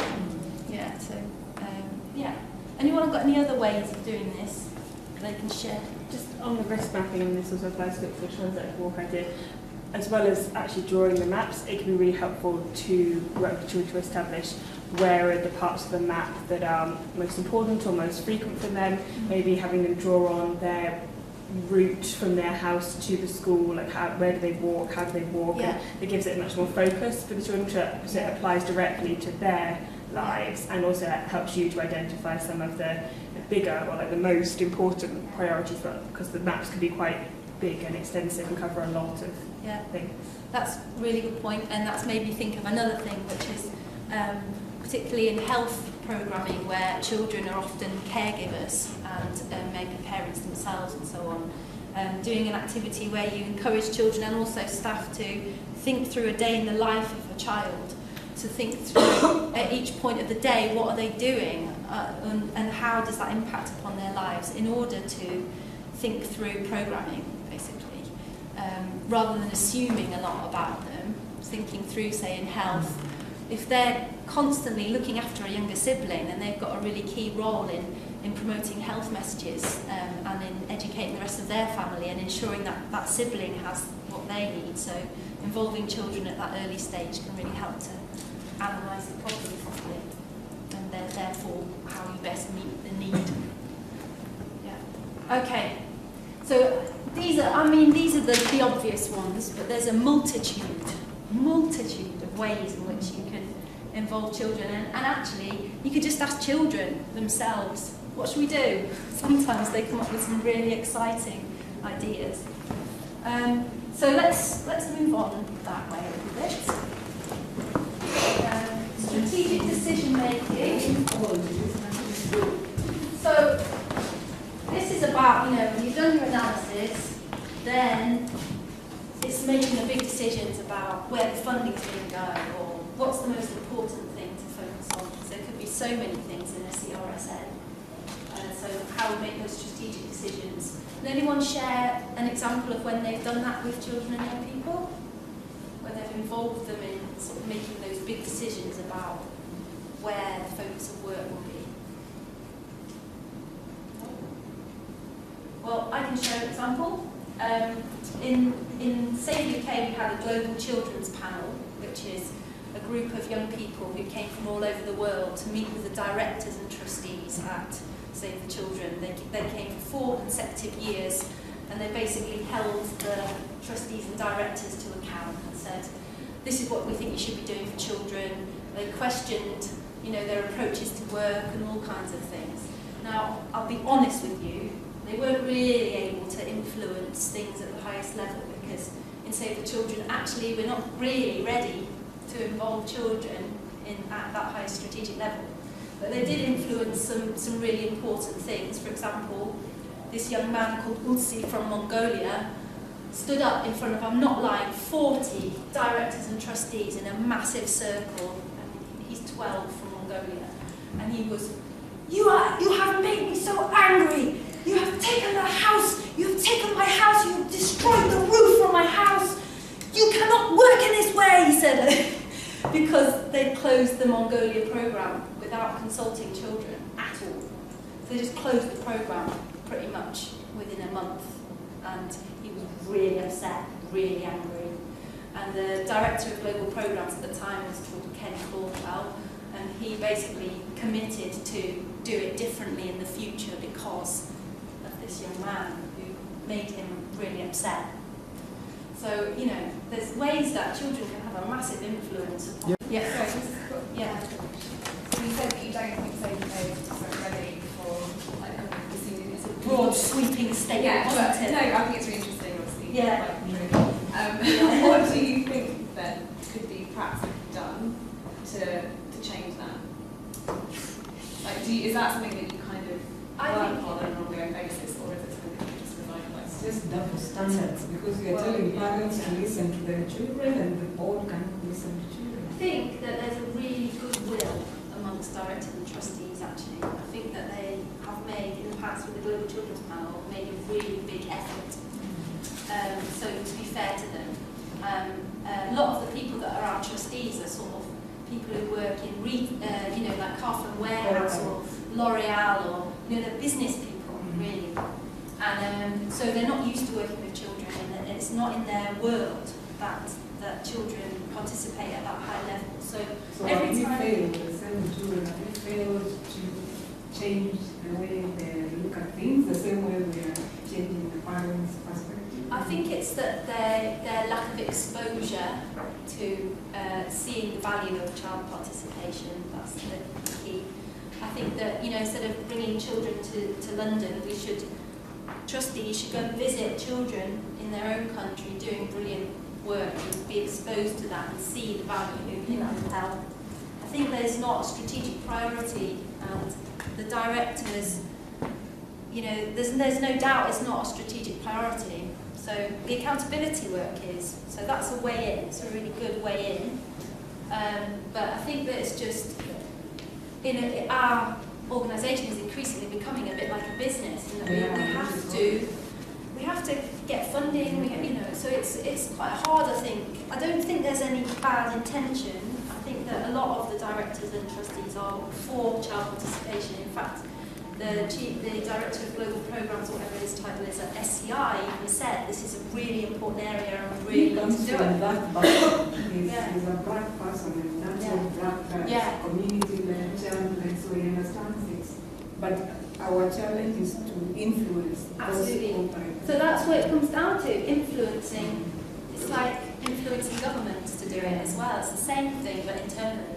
We just got to influence. And it has a major impact, because I remember in Kenya, I don't know that I remember some years back, every year the Minister of Finance presents the budget to Parliament, and it's like 3 hours long speech, reading scripts, and people fall asleep. And ministers, and the children organizations and coalitions managed to convince the Minister of Finance to bring a child to read the budget from a child's perspective, like what we want to see in the budget.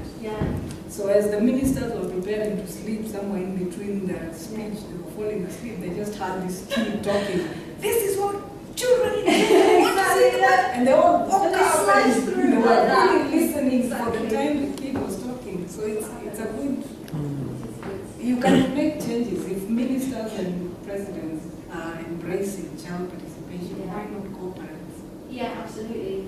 And I think that there's a lot that we can do in terms of what I call creating an enabling environment for participation. A lot of the time we think participation is just working with children, and actually it's loads of other things. It's embedding child participation into job descriptions, performance review indicators, making sure all staff are trained on it regularly, making sure that we have funding for it, all of those kind of enabling factors that will make it happen. And without that, and also what you mentioned about sensitising communities before, we don't want to set children up to fail if they're in a context where participation in communities is not the norm. We don't want to build up and empower children and then they go home and that behaviour leads them to get, punished. So we need to also work with governments, with parents, with schools, and not have like isolated projects. It's got to be a kind of sustained approach, all-encompassing, holistic approach really. But all those things are good quality practice in any case, aren't they? So it's not like you have to do all of that in order to work with children. It's more like you should be doing that anyway, all of that, especially around all the accountability agenda helps that happen anyway, doesn't it? So I'm just thinking as you're reflecting on this about reporting. In reporting, we're expected to report on participation, but at times I feel that will at SMT level is quite lacking. yeah, And in a program where they do active child participation. Yeah. From a protection point of view, I will say this is not participation. Yeah. So we always argue, and it now goes back to the politics of the organization. And I'm wondering, what is it that can be done to ensure that it's embedded within the organization? Like child safeguarding, accountability, we are now including it into the job descriptions. Participation, no. Each time we report, program X will say, no, we don't work with children, so there's no child participation. So I think it's something that really needs to be pushed from up there. And it really does. In this guide, I have got lots of practical ways of doing that, so I'd urge you to read that. But I think the key is, and it's very, very hard actually, having done this for a long time, to not get negative. Yes? It's really hard because you start feeling very frustrated that things aren't moving faster, that you need to get people on board, that why aren't they listening to me, you know, and can't they see that this is just good practice? But you keep getting no, and you keep getting no. So I think the key is to not be seen as challenging and not be seen as negative. Because I'd say probably 80% of all people who work on participation become like that. Because they're hitting a brick wall a lot of the time. So it's about just thinking about the quick wins and about, you know, ways in which it's clever. It's all about influencing, really. It's a lot of, similar to advocacy. It's about thinking through the person I'm trying to influence. What is it that they need? What is it that motivates them? How can I then link this to that? So, for example, one thing I've had to do, sadly, is to link participation to cost effectiveness, because then suddenly people go, ooh, cost effectiveness, right? So the way I've done that is, if you involve children at the beginning of programming, your work is going to be so much more relevant than if you don't, and therefore will be much more cost effective, because it's meeting a real need based on children's true perceptions. And if they can see that, then, you know, it avoids wastage, because, like Polite from South Africa once said, an 11-year-old girl, if you build a playground and you don't ask us where you want it to be and what we want it to be like, we won't use it. You know, it's simple, really. So if you can kind of present it in arguments that influence and package it, I think that... Can I share my experience? Yes, please do. Yeah. Because... Has anyone seen this before? Yeah, do you want to describe it, Jess? Yeah, it's just obviously you talk through all of the issues that you highlighted at the analysis stage, then obviously want to move towards making strategic decisions, and so you work with them for them to rank their issues from the most important to the least important. You have to make that shape of the diamond. So you've got one most important issue, and two slightly less, three in the middle. Exactly. So then it helps them to think through what are the priority.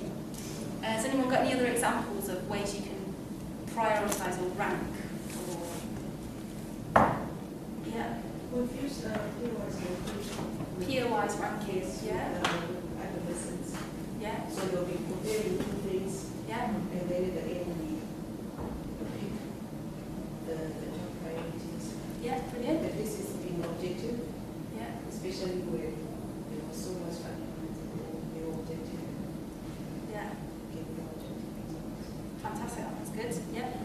With younger children, I did some ranking where we made it into a sort of physical game where we had signs with each of the points around the playground, and they all had to run to the most important one, or the second most important one, just to have it something that's interactive and get them out of the classroom. And that sounds great. Running around is always good, isn't it? Yeah. Fantastic. Okay. Well, let's leave that one there. Move on to planning. It's just here. If anyone has any other tools to share, then please do. So this tree can be also used to do planning. Has anyone got any ideas for how you could turn this into a planning tool? You can turn the causes into like the inputs and then the effects into like the outputs and the outcomes. Yeah, exactly. So this is what you need to invest into into it, that maybe the children's own capacities or the funding or whatever it is.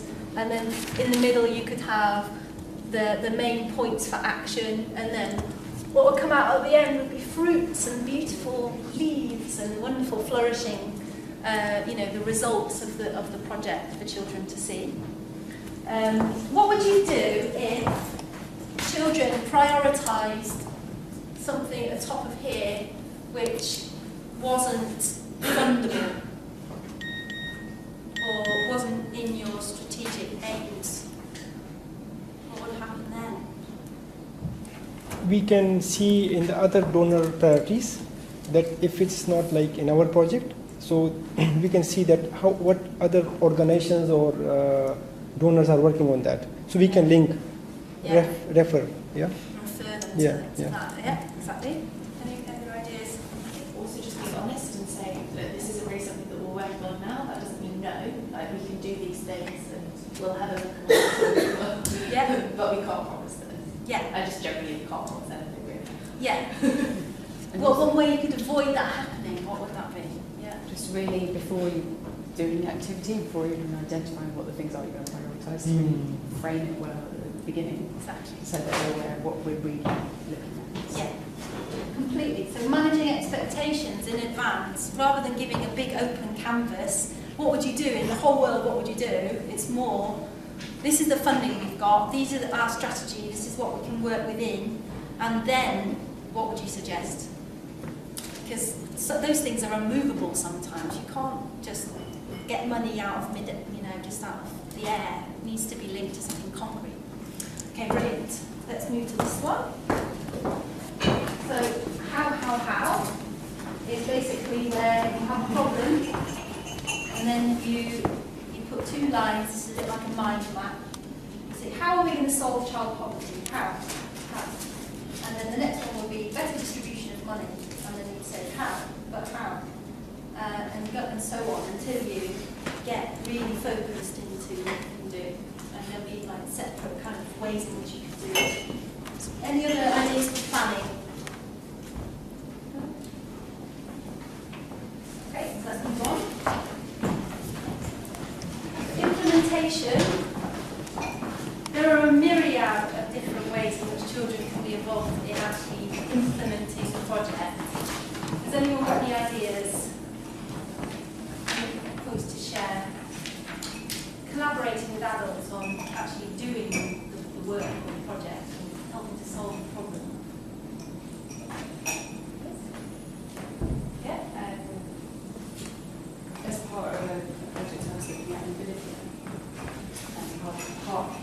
there was kind of two projects that had been stuck together for the sake of securing funding. Half of it was in schools around children's rights, and one activity that the children did, which links to prioritise something, so after they learned a bit about what we meant or what the facilities teachers meant when talking about rights, they drew posters of what kind of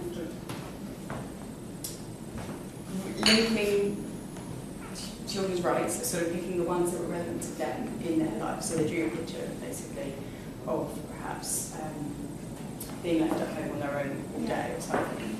And then they were used in separate sessions with their parents to show what their children were saying about how they didn't feel that certain rights were being met. Okay. So that was, the children themselves didn't take it to their parents, but they definitely were involved in the implementation of that learning. There's also something called child budgeting that I think everything in Uganda was implementing, where the children are involved in developing the budget and implementing the activities of the budget and specific activities that are child-led. Yeah. Sometimes children can bid for funding as well, and as long as they outline a budget, and then they get seed funding to work And then they're given a grant, like in children's club, they get a small grant to do something innovative for the school. And I visited some schools that were really, but not in Uganda, in a different part of Kenya, where the children have done wonderful things. Brilliant.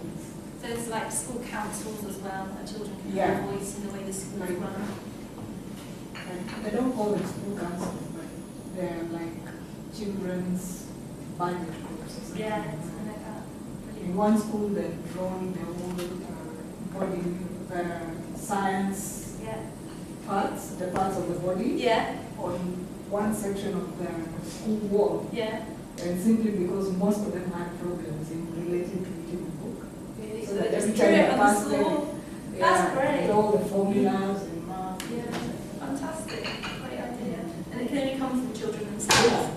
Because we don't think We don't think we get a bit boring, don't we, to be honest. So another example is children working with peer educators or peer counsellors, or being involved, for example, as a project which is in your case studies from Sierra Leone, where children write letters, confidential letters, and to a fake agony aunt, and then child-trained counsellors can respond to those. So there's lots of ways children can be involved in actually doing the work. I think in a way implementation is kind of, like you said, when you think about it, but actually it's basically everything. Yeah, Like, exactly. that's why it's so different. Examples of, there's so little that we do that children couldn't be involved in. Exactly. And like I have loads of examples in emergencies of like helping with stock taking in warehouses, like helping with distributions, like helping with painting structures, like there's all sorts of things. I think, from what I've heard, that particularly humanitarian situations where, you know, you're a 17-year-old, there's no reason you can't paint the building, you want to get involved and help build the community. Or even writing about things, or get involved with media, or lots and lots of different things, campaign ideas. Yeah. So let's move on to, it's nearly lunchtime. Finish off with this monitoring and evaluation. There are lots and lots of tools, and mainly because we generally tend to involve children just at this part of the programme cycle, and not at that part or any of that, but mainly just now, when it's too late for them to really make a change in the programme or anything. But anyway, so body mapping. Does everyone know this one? Yeah, you know it? Do you want to explain that? We've used it in a lot of programs. One is where we work with an organization working with children who have been sexually abused. So it was part of project evaluation, dividing the body in half. One side, how the child felt, so what happened to that side before, say, the children intervened, and the other side of what happened during and now, since, say, the children began supporting those children. Yeah. So for each and every body part, like what they brought on the mind, seeing the negative and the positive changes that would have happened to the children, looking at the safeties or the ability to keep themselves safe and so on. Yeah. It is a very effective tool. It's great, and you can use it at all stages. Yes, all stages of the project. That way, children in different activities, children on the move, children on the unit. Very friendly, isn't it? Yeah. Yes. And children love it. Yeah, they do. Especially the 10-year, 11-year-old boys. Yeah. Yeah. Interesting. They'll scramble to lie on the floor and trace. And then to like draw out. Yeah. Brilliant. Okay. There's a picture of this here. I'll get into it. I'll do it later. I seem to hold myself out. Age assessment. Anyone done this before? This is so simple, but it's so effective. Done it? Yeah, I did it in Ethiopia last year when we were doing project evaluation, school-based disaster research project. It was by far the most successful that I've done, and after doing the first couple of days, we had to completely adapt our time table to allow much more time for this because there was just so much that the kids wanted to get down. You basically do it in groups, obviously maybe dividing by gender or age or issues they're interested in, and you do obviously an H, and you get kids to write down what's been going well, what they've liked, what's been the successes of the project, and then obviously sad face what has not gone well and what problems carrying on, and in the middle what are their ideas for improvement. And we, because this was a midpoint evaluation, we sort of slightly rephrased that around what did you want to see change, or what would you like changed. So it was actually scope for them to influence how things would be taken forward. And we also found this one, children who hadn't been so vocal, who hadn't wanted to say things in front of the group for the body mapping or for ranking, were very keen to participate in that. So it was a useful way to make sure we included the views from all of the children. Brilliant. So it's a very handy, simple tool that you can use. And there are so many more. So we're going to finish before we have lunch. Has anyone got any, maybe they can play with us, a very short game that we can use to do warm-ups with children, because they're the best thing about working with children. I've got one. You can play. Anybody else? We can finish with this game if you like, because I've got a whole list of them. Let me just try and log in here and I'll show you.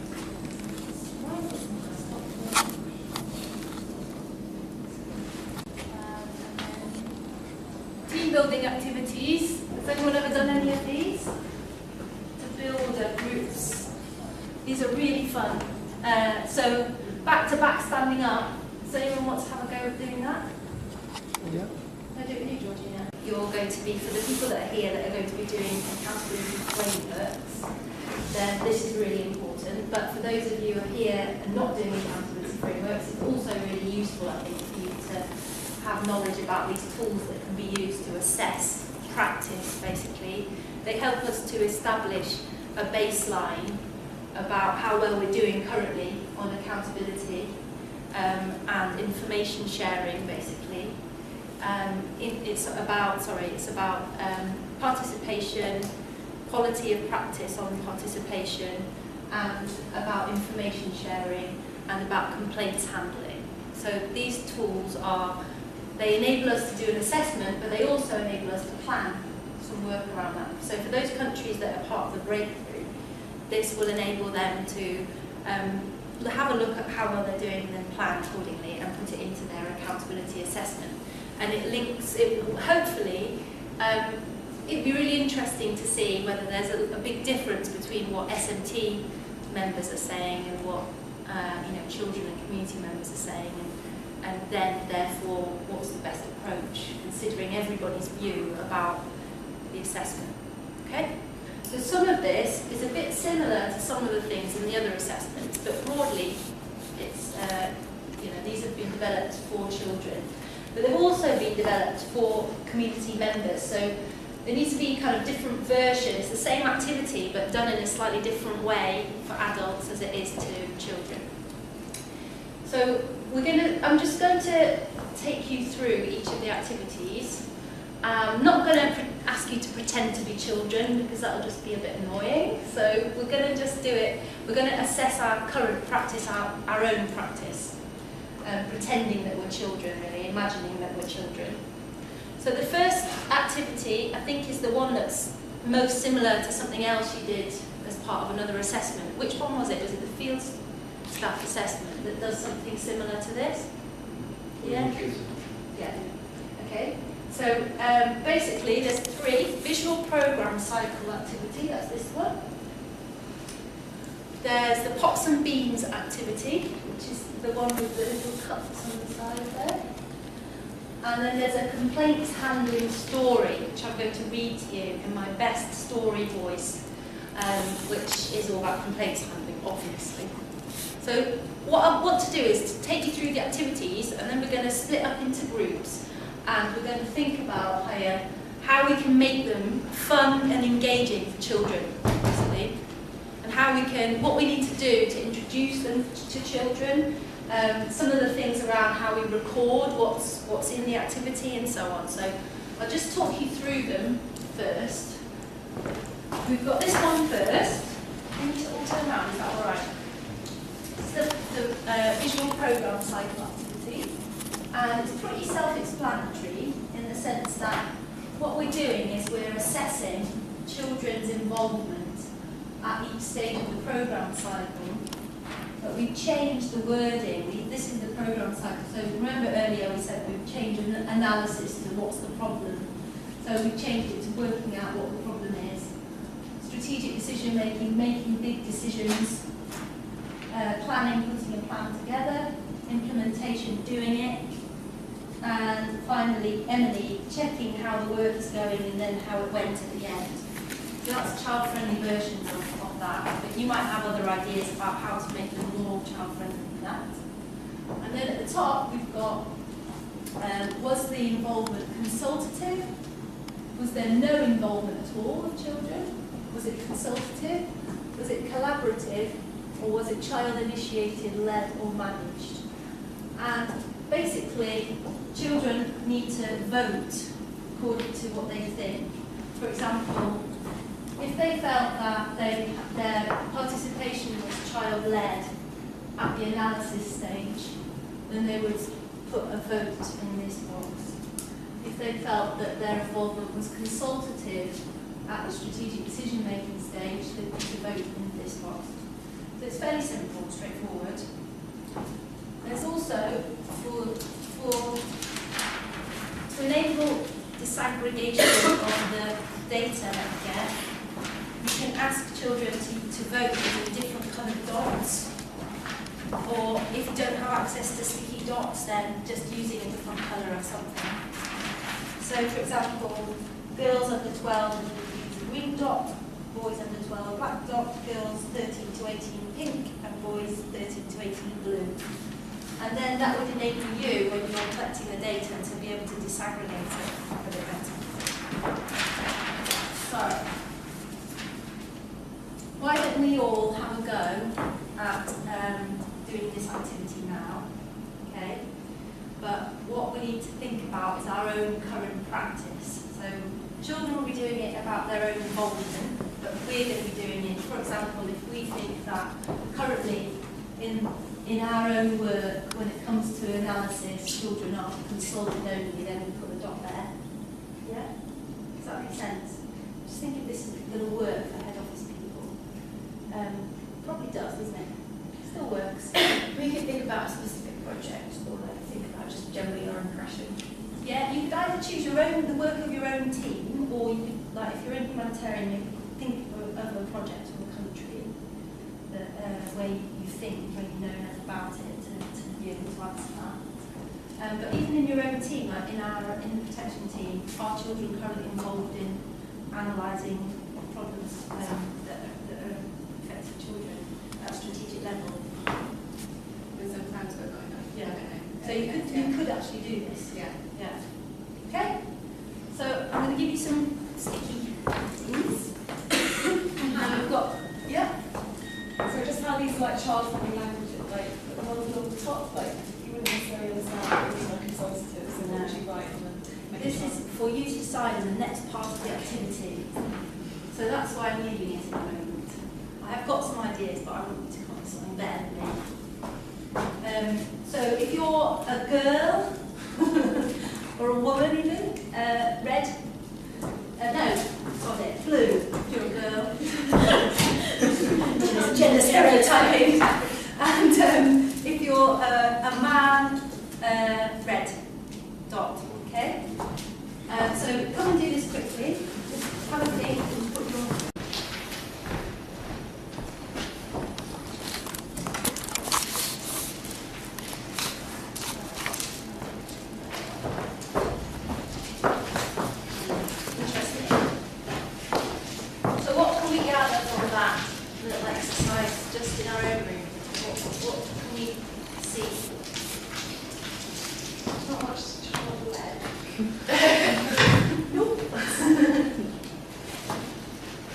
One sticker is in the middle of the collaborative. Well, because with this Artemis production team, I'm part of, we do quite a lot of what we call child-led programming, and so there is a real emphasis on the idea that children should be leading and should be really generating the sort of activities of doing things. I don't think it's mainstreamed enough, and I also think that there's a bit of a gap between making the decisions and putting the plan together, because I think we're relatively successful at having child-led plans and implementation, but we're still not very good at separately and actually deciding what should be the priority or what should be the project being led by children. Yeah. So that's what I was kind of saying, there's still a bit of a gap there. Right, okay. That makes sense. Yeah. I was thinking, it seems to be doing best in the implementation and the M&E. And I think the M&E one's quite straightforward because maybe there's been a lot of tools to that. It's kind of not a one-off, but it's quite a nice process it nicely. I was interested with the implementation.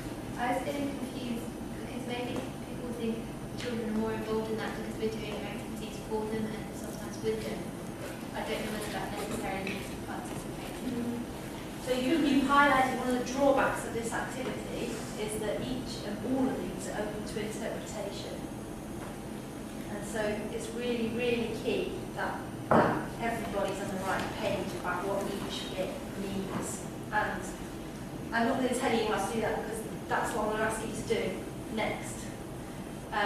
Is to think through the actual sort of practicalities of how you not only sort of engage children in this, but also make sure that they understand it really well, because it's quite hard, isn't it? Really, for say maybe an 8-year-old might find that pretty tough. Yeah. So it's not brilliant in some respects, but it is in some respects really, really simple, and certainly for children aged sort of 10, 11 and above, I think it's fairly straightforward. But it needs to be thought through and adapted according to each context. Each group you're working with needs to really fully understand it on their own terms. So we've done quite a bit of thinking about how you can do that, but I want you to try and think about how to do it. But in terms of aggregating the data and making sure that it's actually correct data, and that's a real issue, is how children interpret different bits. And adults too. Yeah, what else can we see from this? Most of the projects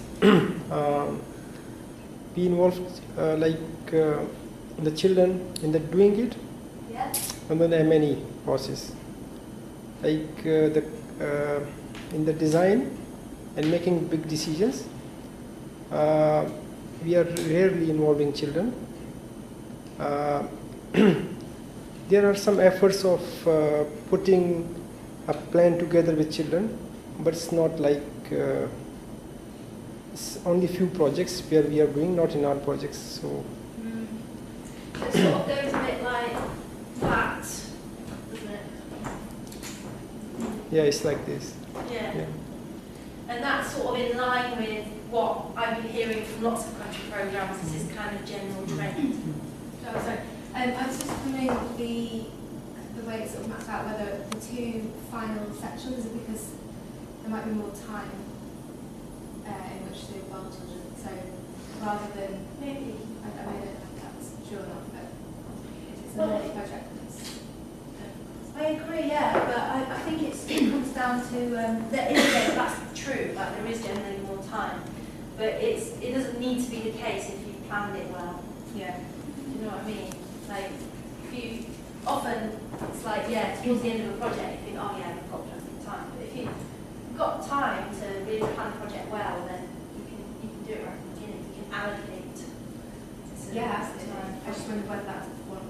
I think that is the reason why, yeah. I think it probably is. And I was also interested to know what the red dot was under collaborative for making big decisions. Was that Haji? Was that your dot? Yeah. What was that for? Making a big decision. That is, I am thinking for the programs like education. Like when we have that kind of midterm review, ongoing process, children can really make a very big decisions in that process. Yeah. So yeah, unlike health and nutrition, which we target a lot. Yeah. Yeah, that's something that comes up a lot, that it's harder to involve children in health and nutrition than it is for protection and education. But I'm trying to overturn that notion slowly and produce some new guidance on that. I'm working with under fives, so hopefully that will help. Yes. Sorry, I was just thinking how this might look different in humanitarian context. I know you said you developed tools specifically to be implemented in that context, but it's obviously very different. I wonder whether your work and predominantly what you do within the same is more non-development programming, and whether you're doing more with the humanitarian department or kind of, like how this could look. Because this would be, what's the correct terminology? The equivalent of the programme cycle. It's the rapid onset assessment and then the assessment, isn't it? Is that right? Yeah, I mean, I think it's interesting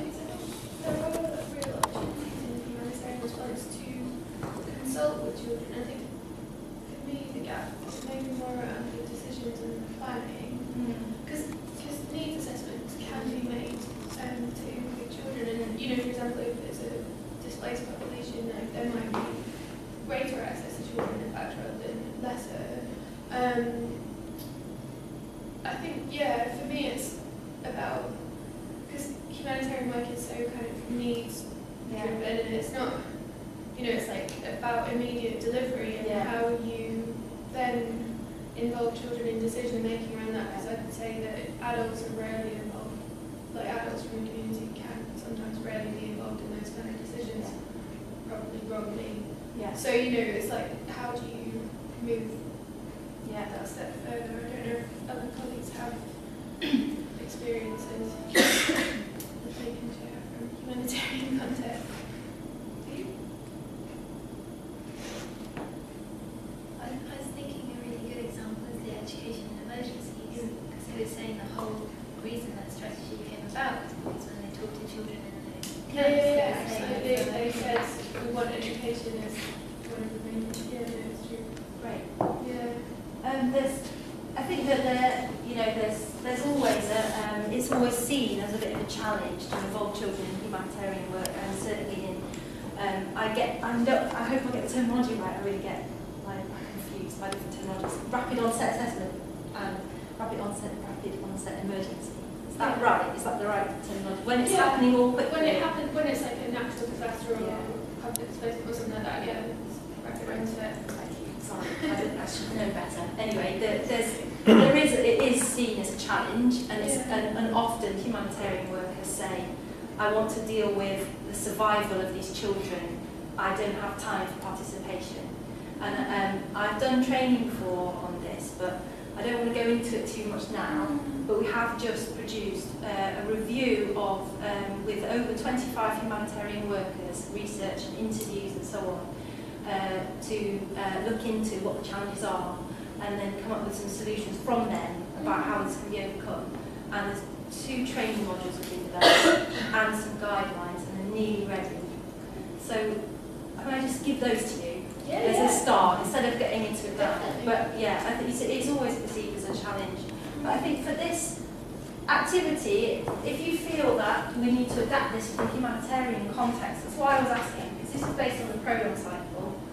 But if it was different stages of the humanitarian response, emergency response, you could probably adapt it to kind of like the assessment at the beginning, and then different types of stages you go through in an emergency.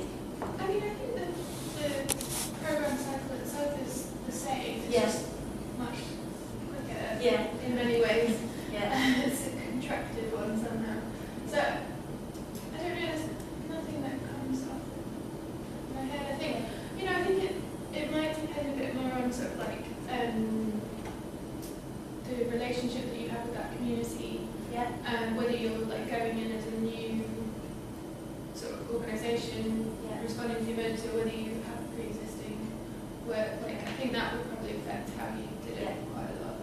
So hold that in your mind for the next bit of the activity, because I want you to try and think through that context particularly, because it's really interesting to explore that actually. Hadn't really thought of doing that. I think it'd be really helpful if you could. Okay. So for this one, at the moment, obviously, you'll be able to do some analysis according to gender, but I think it's probably a bit pointless doing that for this group, because it's meant to be about children's experience. But there isn't much you can garner from that about gender differences, is there really? It's all pretty equal, I'd say. But it'd be really quite worrying if you're doing this with children and it was all girls here and then boys down here. And you then think about what they're doing, why are children not, girls not able to participate. You can aggregate it in different ways as well. Disaggregate, sorry, in different ways. So as it stands at the moment, if you were running this with adults in the community, do you think that you could just present it to them like this? Or what would you need to do if you were working with a community and you were doing this? And just adults I'm talking about. Sorry, to present the activity to them or to present the results? No, to present the activity. So this activity can be used with community members or children, and basically, because they're also seen as beneficiaries of our work, they could be asked these same questions in terms of accountability. So if you were to run this with just adults, what would you think? Do you think you could just present it like that, or what might you need to do to prepare them for this? I think that first they need to understand that what is consultative and what is collaborative, and then child-led. What is child-led? Yeah. And then that should say child-led or community-led. Yeah, community-led. Yeah. And then when they understand it, then explaining these parts. Yeah. Then we can ask them to then we make them understand these cells, why these cells are there, this chart is there, this rows and columns, what it means. Yeah. Then we can explain that they are free to do, and there is no wrong if they put it there or here. Yeah. It's their own That's will. very important, isn't it? Because that was something that came out actually. It was because it's like in linear, like that, people thought that this was the best and that was the worst. And actually, as we've said before, actually every one of those types is valid. Yeah. So people shouldn't feel that they're, it's a scoring in terms of best to worst. So that thing is, you said it's very important that they should know that there is no nothing that this is best or this is not best. Yeah. Everyone is, every cell is important. Yeah. So based on the reality and with their honesty, they should vote. It helps us in improving the situation, planning for your life. And if you want to change your life, positive changes, you should come and vote. Yes, like this. Yeah, that sounds great. Yeah. I like that. So part of this,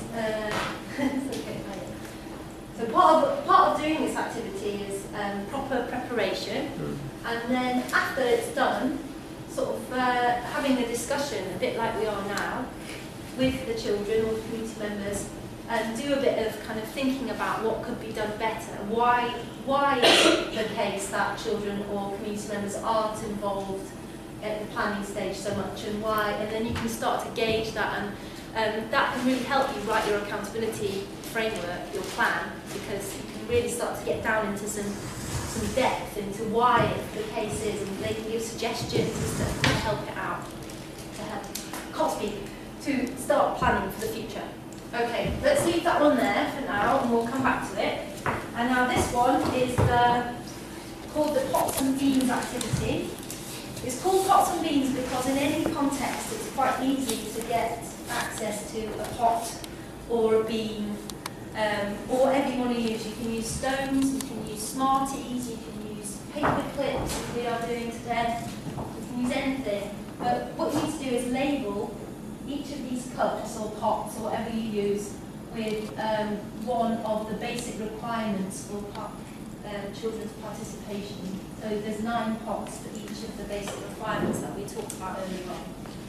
And then basically people get three pots or three beans or 3 paper clips, and they have to place, you can see the chart here, no beans, 1 bean, 2 beans, 3 beans. Okay?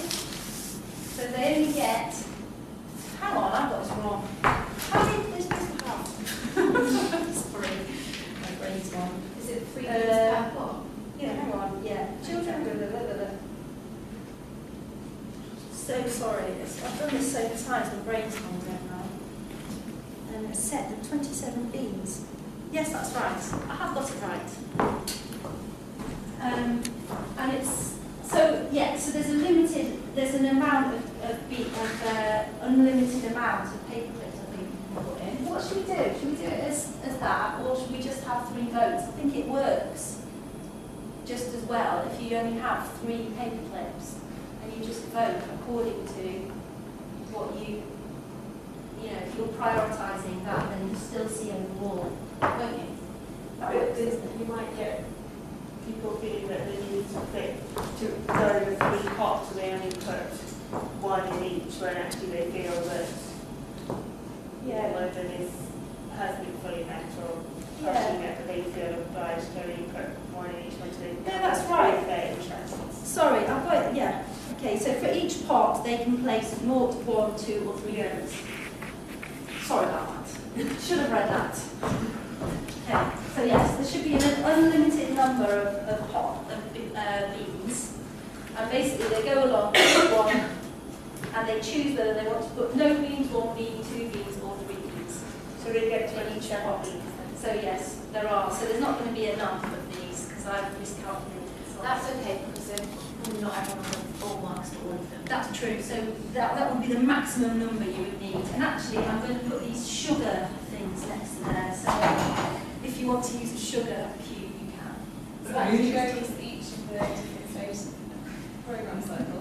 Not in order. It's just that this is just a generally For the programme as a whole. for the programme or project as a whole that you've been involved in. You do it at the end. This is meant to set a baseline for current practice. That's why it's an accountability assessment now.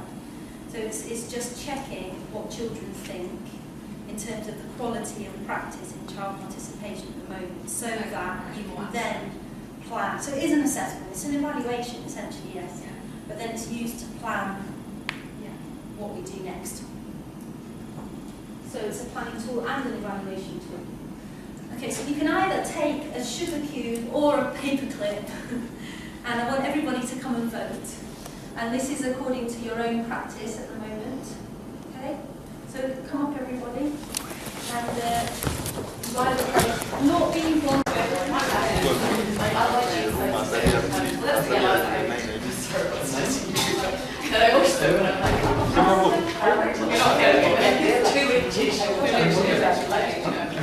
Yeah, exactly.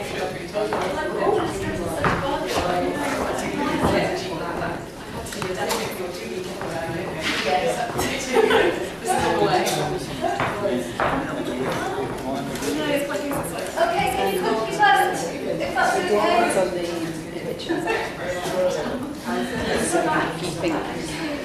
Your work is like 100% inclusive. You put 3. Okay, while we're just finishing off, I'm going to introduce the final activity, which is the complaints handling story. Okay? So, this is literally a story, and children get together, and you can tell it like the best storyteller that you can possibly be. I'll just wait till they finish. I love stories, I'm so excited. So this is basically, I'll just read it to you. Okay, so, great. Okay, brilliant. So, once upon a time, there was a village close to a big town. It was a very beautiful village, but the people who lived there were poor. So there were organisations working there to help people build a better life for themselves and their families. One of the organisations was working on a project with children in the village, helping them get back to school.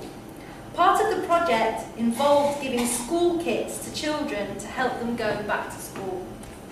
When the project began, staff from the organisation did not explain the project very well to the community or ask them who the poorest families were. So some of the poorest children were not included. Also, some people on the community committee set up to support the project asked for money to put people's names on the list to receive things. One of the staff of the organisation seemed to be touching and looking at the girls in a bad way. When the day came for the school kits to be given out, nobody seemed to know where or what time the kits would be distributed. When people saw that the distribution had started, word quickly spread and they came along, but there was a lot of confusion. The staff doing the distribution became unhappy and were shouting at the children and pushing some of them. No one seemed to be happy about how the distribution was organised. In the end, many of the poorest children did not get a school kit. Okay, that's the end of the story. And then, when you've told the story, you can discuss with the group the issues raised by the story and the current complaints handling practices. So, children, probably, you'd imagine, they'd be, that's outrageous, they shouldn't be doing that, getting quite angry about the idea of this happening, or they may have experienced something like that themselves actually. And then you can talk about what happens if you're not happy with the way that something's done. What would you do at the moment? If there is no complaints handling process, then they probably get quite frustrated at that point and say, well, there's no way we can actually complain. And so that's the kind of discussion that happens afterwards. The key question to ask is, why were children or adults unhappy with this project, and what could have been done differently? That's the kind of focus of the conversation. Some of the key questions would be, if this happened in your community, would you say something about it? Who would you talk to about the things in the project that were making you unhappy? Would you say something to us as an organisation? How would you tell us what you were unhappy about? What might stop you from telling us you were unhappy? And if you think there's something wrong with the project we're carrying out now, what do you do and who do you tell? So that's all kind of assessing the current situation on complaints.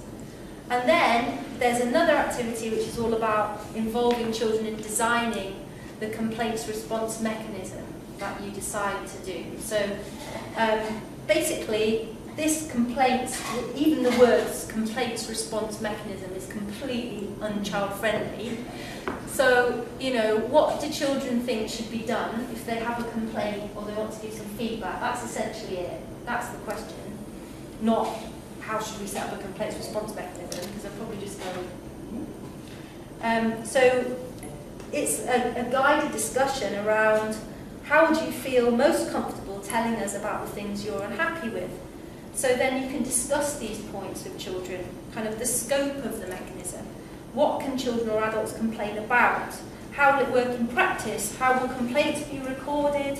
How will we respond to them? How long should it be till you expect a response to your complaint? How can we make it easy for everyone in the community to use it? So then at the end you can recap on all of the ideas that children have suggested, and really important to feed back to them at a later date about how you've taken on board their ideas when you do set up the CRM. So that's that activity. Is that quite clear? That's straightforward. So now that Becca's kindly counted the pots and beans, can you tell us what the analysis is? If you do it in order. Yeah, so first place, we have respectful. That's good, quite nice. But interestingly, I thought that should then mean that it was more accountable, but less people said it was accountable. It depends on your perception of accountable, doesn't it? Again, it does. That. But yeah, so part one was respectful. Then we have training. What's that? So this had 17, training had 15. Then relevant at 14. I had both on 13, we have safe and sensitive to risk and voluntary. Accountable on 12. And transparent on 12. And then inclusive and child-friendly, 10 and 9. Child-friendly was last. Interestingly, yeah, so respectful was at the top 17, child-friendly was at the bottom with 9, and inclusive was there as well. So despite being respectful to children, we're not very inclusive. We're not child-friendly. Yeah. Okay. So that doesn't look very good, does it? Really? If child-friendly and inclusive are at the bottom. Is that something you generally feel?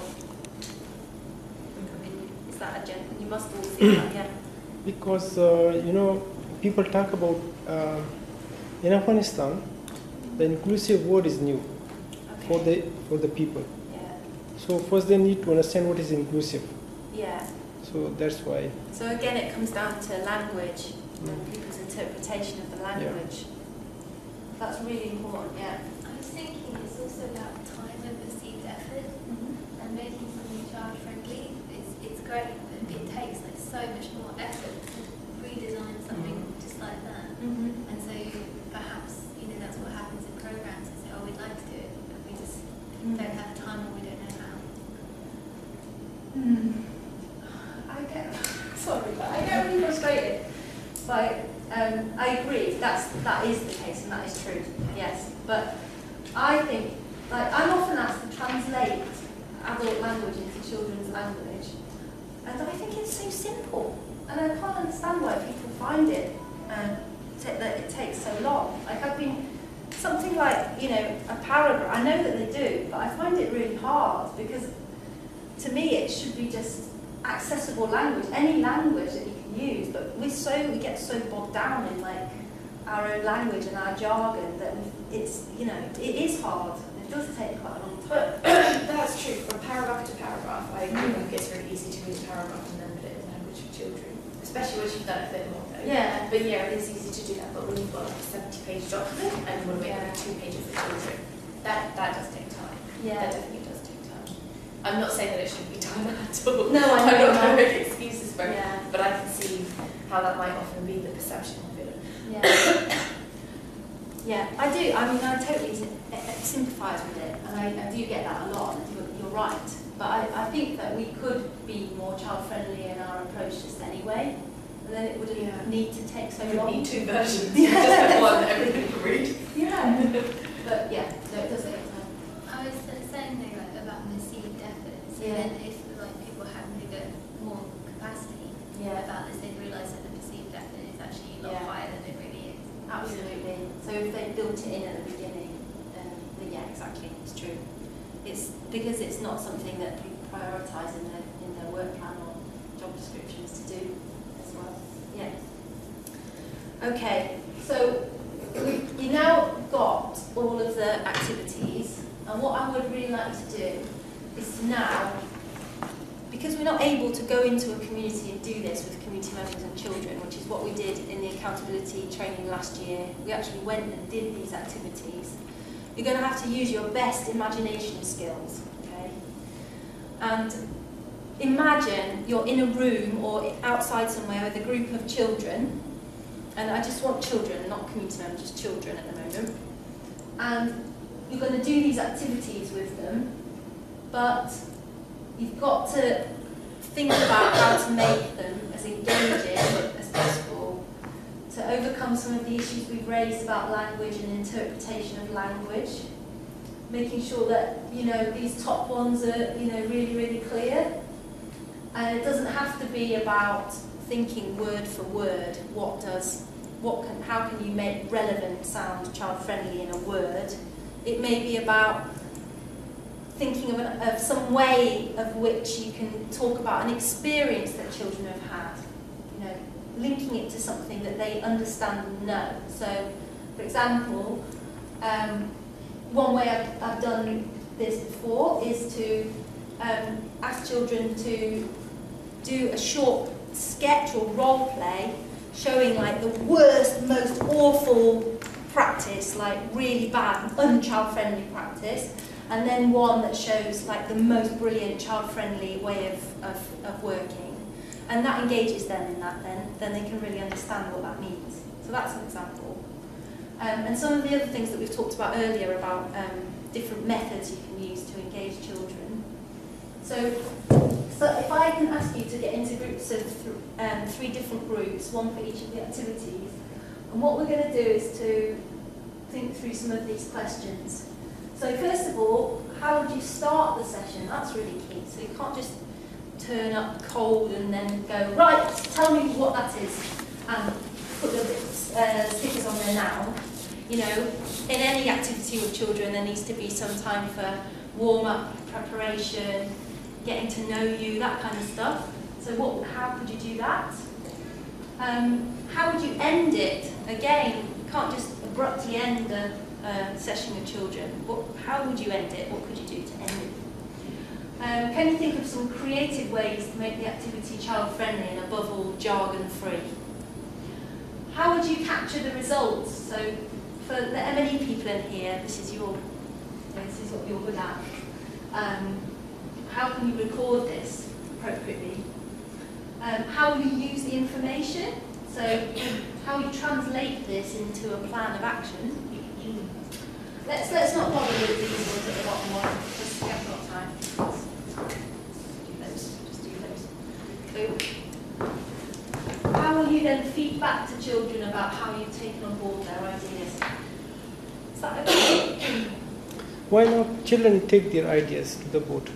Pardon?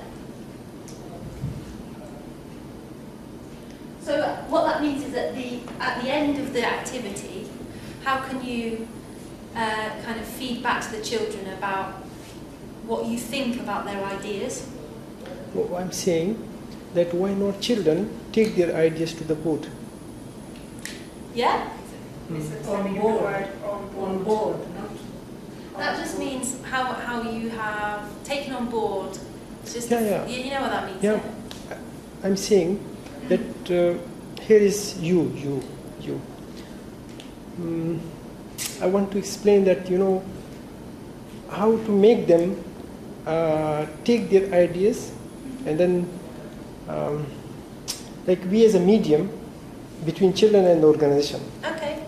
I want like the children to be on taking their ideas and then discussing them instead of me. Yeah. Okay. So to the board, to the directors. Yeah, to the board. Is that what you mean? Yeah.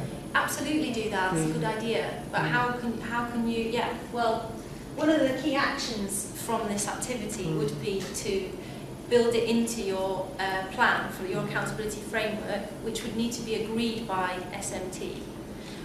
But if you want to actually facilitate a session where children bring their ideas to SMT and meet with them, that would be amazing. It would be great, as long as it's managed well and the SMT, respond appropriately. Yeah. But what I mean by this is, how will you, once you've been through that process, then go back to children and feed back to them about which of their ideas you will actually do, basically. Because it may be that you decide you can't do all of them. Yeah? And how you will manage that process. Okay. So, can I give you numbers again? Is that okay? So 1, 2, 3. 1, 2, 3. 1, 2, 3. 1, 2, 3. 1. Okay. And let's have 1s here, and 2s there, and 3s here.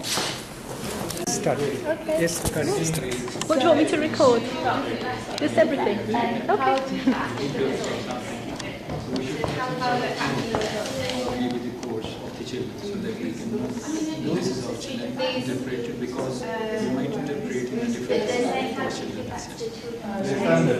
Children learn standard and their Well, I think, not sort of having secret notes being if there was time, we need to maybe make a table, or rather than say, what we've done is we've taken all of this, we can draw and take some things that shows us that you're less happy about this, maybe some way of showing how you're analysing it. I think that's true, but I think that when you run these kinds of workshops, interesting politics comes out, and if you just use this, for example, then that will get lost. And I understand you don't want to write notes in a complete secret, but at the same time, you don't want to use that stuff, which is Yeah, I mean, I think you should definitely capture all of the other side of it. If you see, just have a visual of it all over, it's not clear how you're using that information, so you can potentially organise it in a way that they can understand. But you should definitely capture the whole conversation. With a plan. Oh, the information particular section. Tries to change it and In practice, that's kind of assuming that you can get the same group of children back and that you're going to continue involving them in the program. Is that actually Hello, I believe. Okay. Say something, my friend. How do you see about this section? Say something. When are you planning to go back to Kenya? I'm not planning to go back to Kenya. what do you plan? Do you plan to stay there? I'm staying by save the children. I'm fixing my job somewhere. No, literally. They will give me 5,000 pounds in a month. It's a good option. You should not miss this opportunity. Why don't you drink water? Ethiopia and South Sudan are piloting some work with us at the moment to involve children in the M&E process and the evaluation process. So you were part of a workshop which looked at that and it's great that we're going to be piloting this work in Kent. Brilliant. And part of what we've been doing recently and developing some new guidance about is how children can be involved in monitoring and evaluation. So that's as collaborators, if you can imagine, basically working with, alongside adults in the evaluation process. And then I'm going to talk to you a little bit about some other new work that we're doing, which you may find useful, which is to create a new framework for measuring, monitoring and evaluating children's participation practice. So it's pretty much a lot of what we've been doing here, but it's part of a broader framework. And part of what we were talking about earlier about the need to sell participation, it's really important that we're able to document the impact of our work, basically, because a lot of the criticism of participation is that, well, what's the impact? You know, how can you prove to me this is worth doing if you've got no evidence of impact? So Bergie is also working on a new research project on the impact of accountability, which is brilliant. And so these two bits of work together will help to really boost the kind of evidence that we have. But first of all, you can tell me the answer to this. This is just one slide. What are the different parts of the evaluation process, would you say? There's plenty of M&E people in here. Can anyone describe to me the different components of an M&E or an evaluation process? It's a little test. Development of a terms of reference, improvement, consultant, or evaluation team. Yeah. And then next. What do you mean the M&E process? So from the beginning of design to the end, or just the evaluation itself? Just the evaluation process. End of project. So what steps do you need to go through in an evaluation process? After Zoe's, after you've got the material done and the consultant on board, then you would finalise the design. Yeah. So what does that involve? The designing it? What kind of Tools things? development. Pardon? Designing of tools. Yeah, exactly. Methodology, sampling. Yeah, exactly. And we normally ask for respondents. Pardon? We normally ask for an inception report Yeah. that will outline how the evaluation will be done and what framework it will follow, what methods, Yeah. Yeah. time frame. Target population will be sample groups, different audience, and methodology that how this is going to be analyzed, quantitative, quantitative data. Yeah. So what if children were to be involved in a collaborative way at each stage of that process? What would you suggest? How could they do? It wouldn't need to be at every stage, but what would be the main ways in which they could be involved in some bits of that? Interactables, consultation roundtables. Yeah. Yeah. So. Who are the question makers? Pardon? Who are the question makers? Yeah. So they could actually collect data themselves. And they can design even the data collection tools. Yeah. Yeah. Exactly. And then, for me, what are the issues they want to collect data about? Yeah, absolutely. So they can define the parameters of the questions as well. Yeah. And what are the major issues? Then issue ranking comes, and then question designing comes. Question designing with the children, that what questions they will ask from the other children or the community about those issues. And then making them enable them to ask those questions. Yeah. Yeah. Training them. Yeah. Yeah. Absolutely. And then data collection. Yeah. Then data analysis with them. Yeah. Yeah. All those things. Yeah. Yeah. Quite right. Yeah. So this is all in the SCI evaluation handbook, the new one. We have lots of information about all of that in there. So what it says in there is you can do an introductory workshop with children to clarify their role in the evaluation, their expectations, their purpose, etc. Maybe do some capacity building, talk through what they think is possible. choosing data collection methods with children, preparing children to collect data, giving them training and support. It may be that they're just doing, like we discussed before, some desk-based research, so that's also a skill in itself. Choosing the questions together. You read my slide before, didn't you?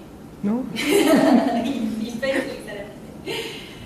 Prepare children for documenting the data, analyse and validate the data with children, draft, review and disseminate a report with children, so you could do a child-friendly report.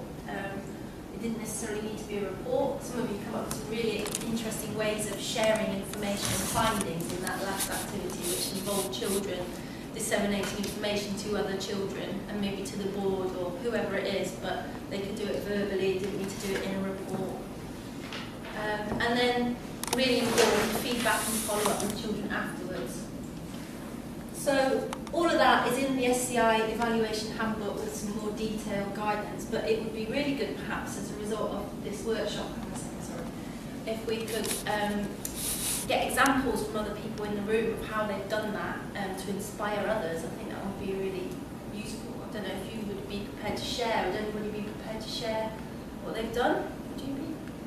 Yeah. Yeah? Okay. Anyone else? No? Okay. Well, we'll try that. Any other questions? I was actually just going to say I've got loads of printed out and bound copies of the SCI evaluation handbook. So if anybody wants one, then you can come to me and I'll be happy to give you one, as I'm just something like it at the moment. Brilliant, thank you. And also we've got some guidance we've written up recently, Children Measuring Change project, and also I found a brilliant piece of guidance which I can also share. So there's lots out there. And then the next thing, do you have successful examples of case studies that have followed this systematically? I've got a really good case study which is from the MENA region, which is a bit slightly different to this, but it's a very innovative and interesting way of children being involved in different ways. And how much time did it take? Because I'm just thinking of our global evaluations and we are given this time frame, and I think children are used at one stage or the other, but not systematically throughout. And I'd love to see this, the entire, children involved in every stage. I think that Myanmar have done a really good job in the past at this, and I've got a case study from that, but it's not, presenting all this doesn't mean that children have to do all of it. It's actually thinking about what we were going back to earlier, about what's in your budget, what capacity do you have, what time do you have, can you do some of it as a good start, and trial bits, pilot, doing perhaps just involving children and analysing the data to start with, and then building it up over time if you've got more time and capacity in the future. Yeah, I can say that, in addition to Save the Children, like CRS, Catholic Relief Services, they have very strong documentation of MNE. They have tested their systems in different parts of the world. And then if you go to their website and then MNE, then you can find strong documentations of MNE and these kind of things. And also, GDZ have decades of experience of working with children, and then so it's tested and proved. Yeah. Brilliant. Yeah. Can you send that to us as Yeah, well with all the other things? Yeah. Thank you. I'm just wondering about age range. Yeah, children. So say you were doing a project targeting primary school age children. Would you use that age of children to do this, or would you actually try and involve an older age group? So something that we haven't covered before, which is in the UNCRC, is about evolving capacities. Have you heard that before? So it's possible to think about children in terms of their evolving capacities to participate, not just based on age, but based on a whole lot of other factors, such as even coming down to their sibling order, their gender, where they're from, whether they've had education up to that point or not, all kinds of things, whether they have, whether they're less able than others. So that's in the UNCRC. It says that basically adults have a responsibility to enable children to participate according to their evolving capacities to participate. And so whenever we are planning any kind of project with children, and when we say children it's up to 18, we need to take into account their evolving capacity. So that means you can possibly do it on age, but I mean, it's a rough guide. You can probably say that anyone under 8 would probably need a slightly different thing to anyone between 12 and 16, but you can't generalise. So it's important to get to know the needs and capacities of the children you're going to work with in advance and then design it accordingly. So if you're going to do some of this with primary age children, yes, you can do it with primary age children, but you obviously need a slightly different approach to if you're going to do it with older children. And some of the things we talked about earlier in terms of methodologies, the choice of method needs to be appropriate to the evolving capacity, basically, of the child. So probably, if there were younger children, you'd probably think through more so, you think, you know, which bits of this can be a bit more fun, a bit more playful, and a bit more, you know, what could you do with younger children that would be quite, you know, you could do it through a game, or do it in a creative way. Whereas older teenagers would be interested in sitting down pretty much like we might do in doing it. So yeah, it's about thinking through. But there's also a real key role for older children in terms of mentoring, that we also mentioned up before, and sort of taking on roles that require them to push themselves a little bit, support younger children in the process. Does that answer your question? Yeah. Okay. Okay, so you're happy to leave that there? We can talk again for a long time about this, so I just wanted to do a brief thing on this, because I also want to tell you about this new framework that I mentioned, and it unfortunately doesn't have a very catchy name, does it? It's called the Creating a Step Change in Monitoring and Evaluation of Children's Participation Toolkit. So this is a really bad name, I think, because no one can ever remember it. But basically it's a pilot project being funded by the Oak Foundation for 3 years, and it's being piloted with 10 different organisations, including 10 different projects, including Plan, World Vision, UNICEF, actually no UNICEF projects, but they are involved, Save the Children, and then some smaller organisations such as the African Movement for Working Children and Youth in Nigeria, and then Concern for Working Children in India. And so it's very interesting because it's involving a really broad section of different organisations and projects, and they're all piloting this so that it can be used, it can be finalised and used for anybody. And I think it could be a really useful tool for you. So I'm just going to introduce you to it so that it's on your radar and you're aware of it, and you can actually use it now if you want to. It's got all the resources and the framework there, but it's going to be further finalised. And it's basically in 2 parts. So it looks at the external environment. Basically, if you imagine society and our world in general, how does it create an enabling environment for children's participation to thrive currently? So that's the external environment. It's about laws, policies, information, attitudes, opportunities which facilitate or impede participation. So that's interesting if you're doing kind of influencing work, advocacy work, because it's looking at government's attitudes to children's participation in your own country, and it could give you the chance to sort of analyse if there are any barriers currently in your own country to children's participation actually thriving and so on. Most of us would probably be concerned with the internal environment. So basically I'll show you what this is, the kind of thing that's measured in the external environment section. So it's looking at measuring the right of access to information, measuring awareness raising on children's rights, measuring children's opportunities to influence public decisions. So that's the external environment. And then part 2 is basically what we've just been doing. So using this and that to measure the scope and the quality of children's participation in our programming.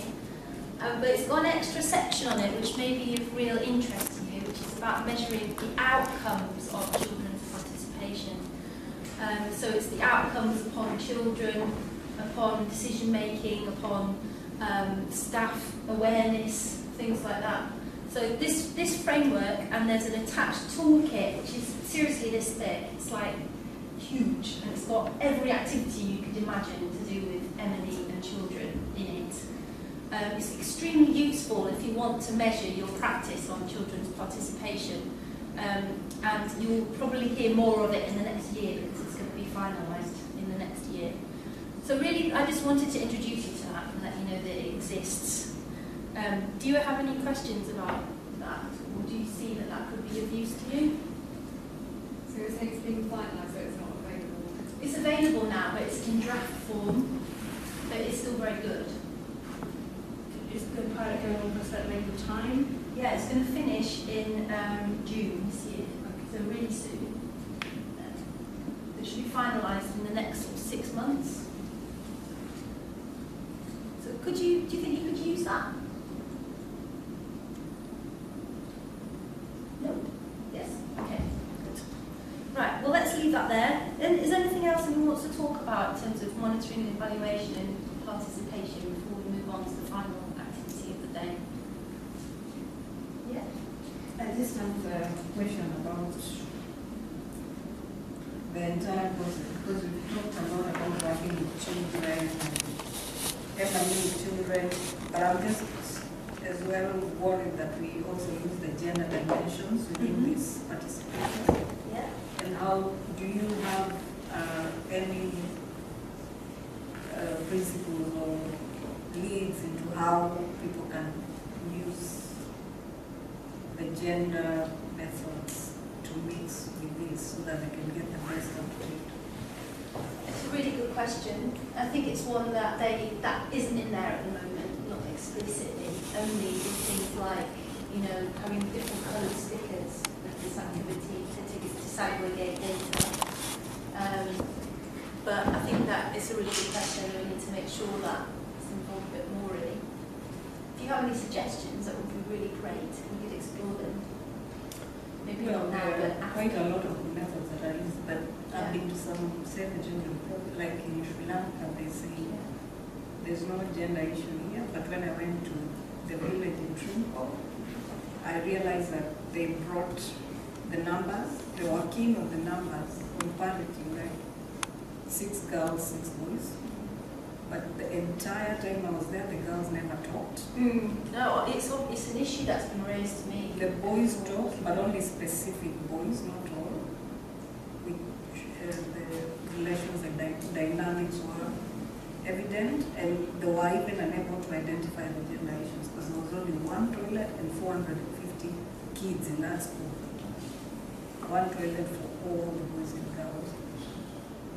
So, sometimes there is a need also to highlight and illuminate. Yeah, I agree. That. Well, let's look at that then as a follow-up to this, if that's okay, because I think it's really crucial. We've also talked about the need to look at more guidance on inclusion anyway, so that falls neatly within that. So let's do that. I've agreed to meet with Nadia at some point to do that anyway, but haven't. Yeah, because probably you should be giving this training with Nadia as well in the session. Yeah. How to interview, focus group discussions, separate from girls and boys, age. Very good point, and we'll explore that then. Look at that further. Okay. Anything else? A small thing like the previous slide. Previous slide. That one? Like normally people say that, and we have heard that we cannot measure the quality.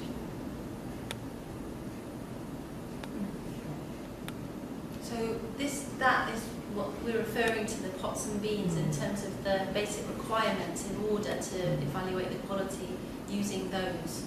But if you have any other suggestions for how you could evaluate quality, I'd love to hear them. Like,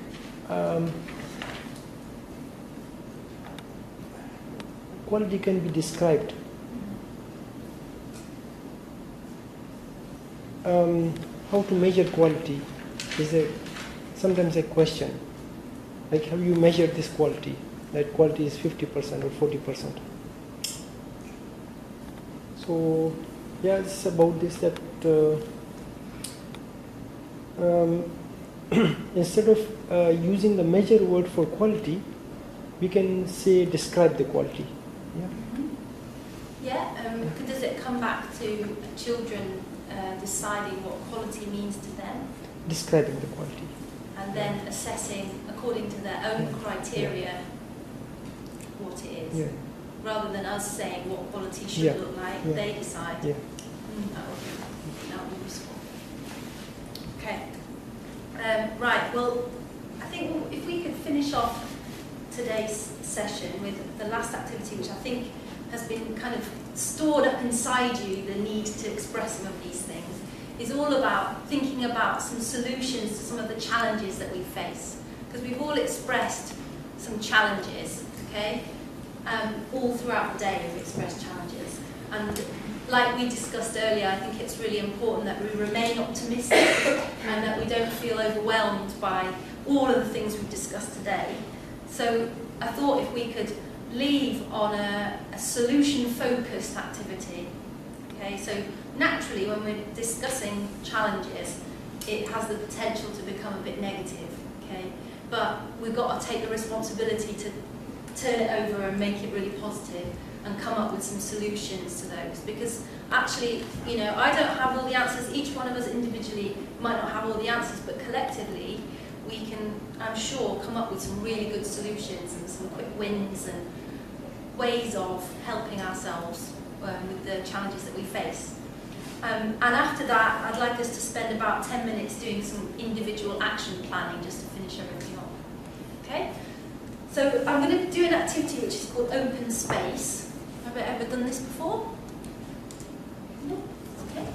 We're going to do sort of it's like a brainstorm really.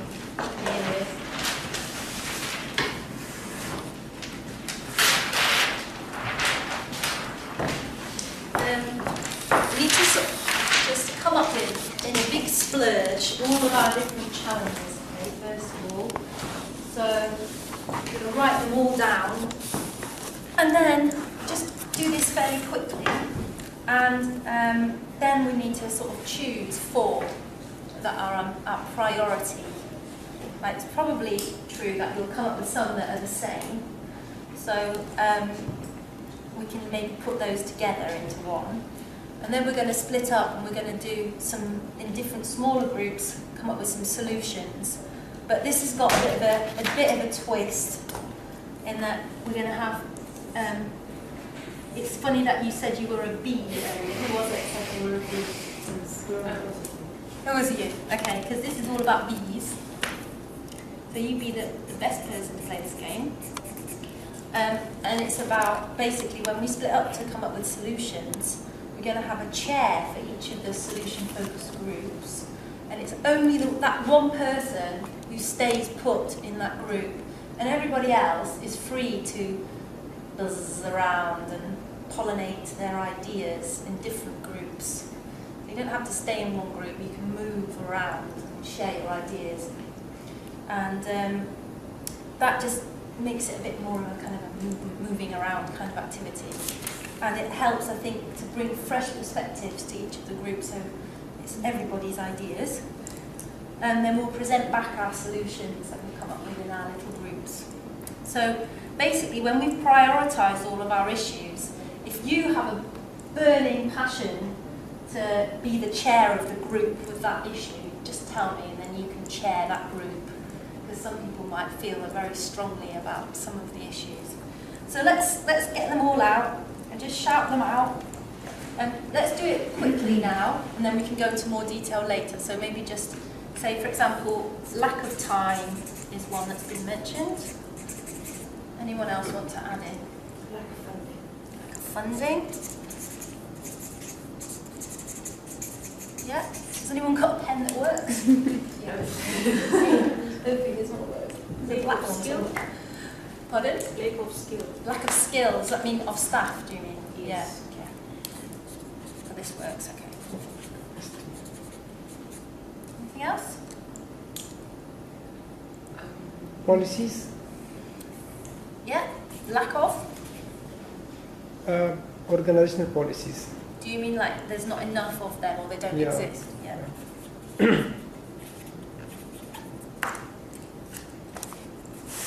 Ethical implications. Yeah.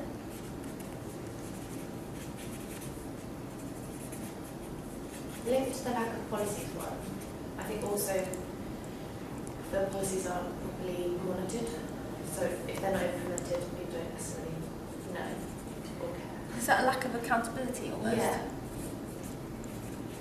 Okay. To policies. Yeah. So they're not monitored. Yeah.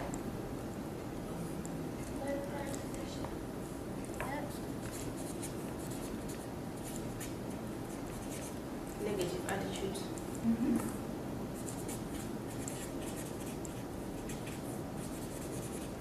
Mainstream job descriptions.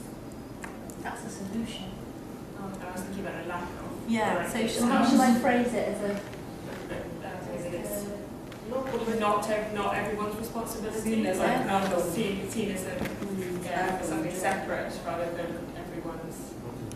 So I'll put not in job descriptions and lack of mainstreamed approach. Would you say something like that? Mainstreamed or expectation of everyone being involved. What is something about the fact that it gets seen as something separate, as someone else's responsibility, not Isn't each that of a priority? It could be. We can put them together if you like. So it could be lack of collective responsibility. Would that do? I don't think it's a lack. I think people just see it as an add-on, as an extra job rather than an integrated thing that they can work with. I'll put that. So all these are kind of linked then. Because they'll all walk they'll talk the talk but not walk the talk. I like that. So not walking the walk. Donor driven. Like What's you know. walking the talk on that? Walking not. Not doing it. Not doing it. You know, most of the activities are donor driven. It's not like SCI requirements. The program people are forced by donors to do something. They are not considering SCI. Are you seeing that more and more donors are looking favourably if there's participation included in a proposal? No. Interesting. I think it's kind of lip service that they want you to have a section on it in your proposal, but they don't want to give you the additional time to be able to do it. Or funding. It's interesting. Okay. Yeah, it's definitely a challenge. Anything else? Linked to the to Emily's point about being seen as an add-on, I think in some cases people don't see it as relevant. And I'm particularly thinking of health and work that's focused on like newborns and how do you overcome or how do you incorporate it when it's really young children and that sort of stuff. Too difficult, time consuming.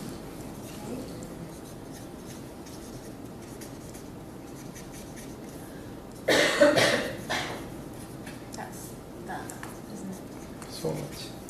High risk. High risk, yeah. Okay. And there's almost like a fear. Yeah. Fear of what? Failure or fear of? Fear of, I don't know, Losing job. fear of Health and safety. some safety. Yeah, safety. You know, coming up with the children and not being able to be on top of that. Yeah. And then losing their job because of the... And I think just that it's really like technical, like the fear that it's a real technical area that people don't know enough about. But even just the thinking that it is really difficult, oh, I can't do it, I Exactly. can't work with a child. It's true, isn't it? Yeah, it's like... It's quite very strong experience. I feel that very strongly in part fear. or kind of linked to that kind of lack of confidence maybe and sort of worry. Sometimes it's trivialized as well. Yeah, what do you mean by Not that? that they fear, but they just see it as trivial, like it's not important. That's there, isn't it? Also, we talked about earlier the lack of senior management buy-in. Lack of buy-in.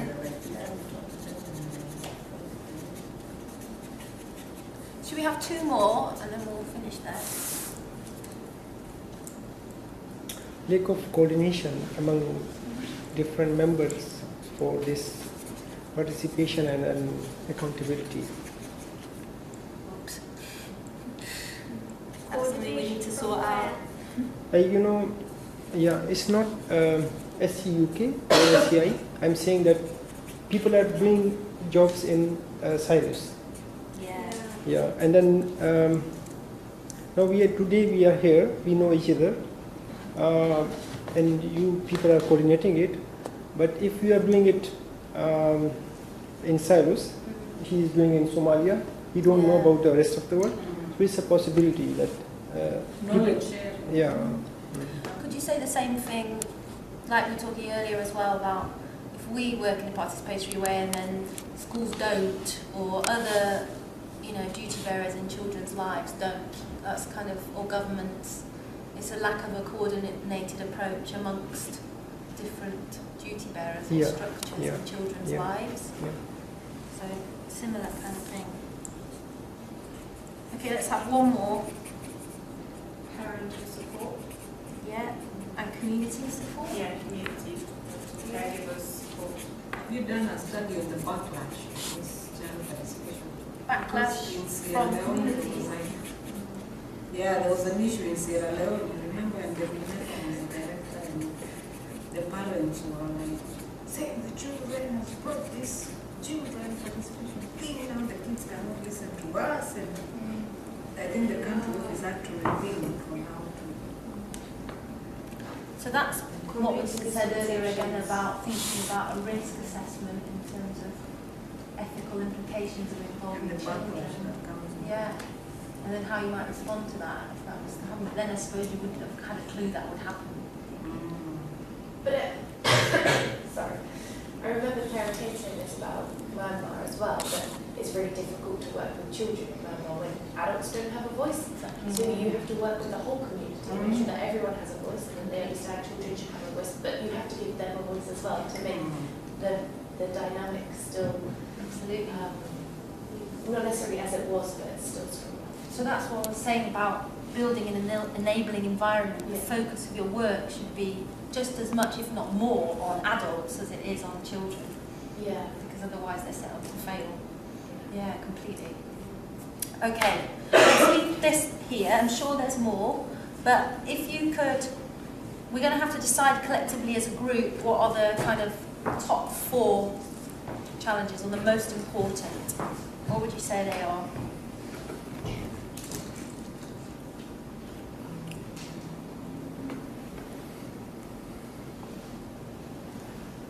Say ethical implications and backlash for your community.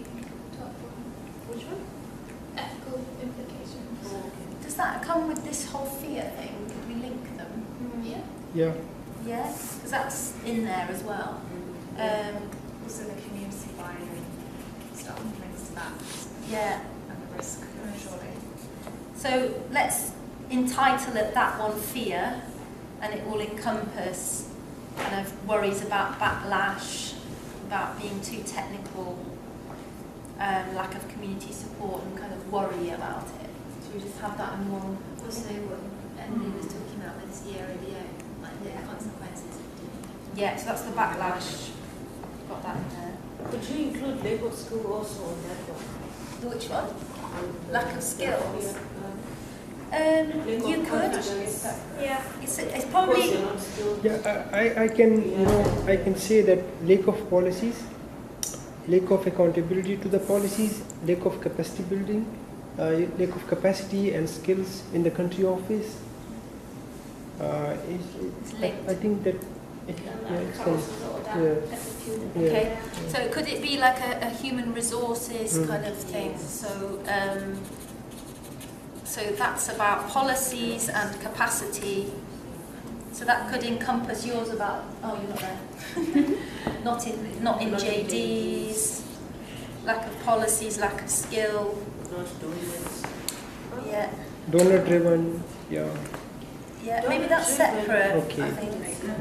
Okay, that's number 2. This is number 1. Let's have 2 more. I think one's quite critical. Yeah. To do a solution to that is hard though, but we can try. Because you just come up with get more money. But it's worth doing it. It's kind of linked with lack of donor interest. So Yeah, you can it is, have isn't it? Yeah. So around the awareness around Yeah, awareness around it, and then We'll the link case for having that. Okay. There are ways that you can address it, whether or not they'll be successful. Also, I think around the lack of coordination, like we talked about evidence space, but if you want more robust evidence space for coordination, that's something that you can use in advocacy. Keep that for the solutions discussion.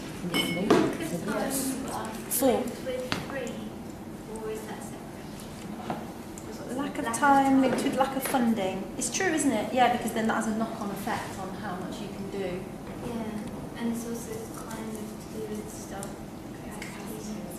Lack of skill. Maybe lack of skill to do that. So lack of funding, lack of skill, and lack of time come together. Is that what you mean?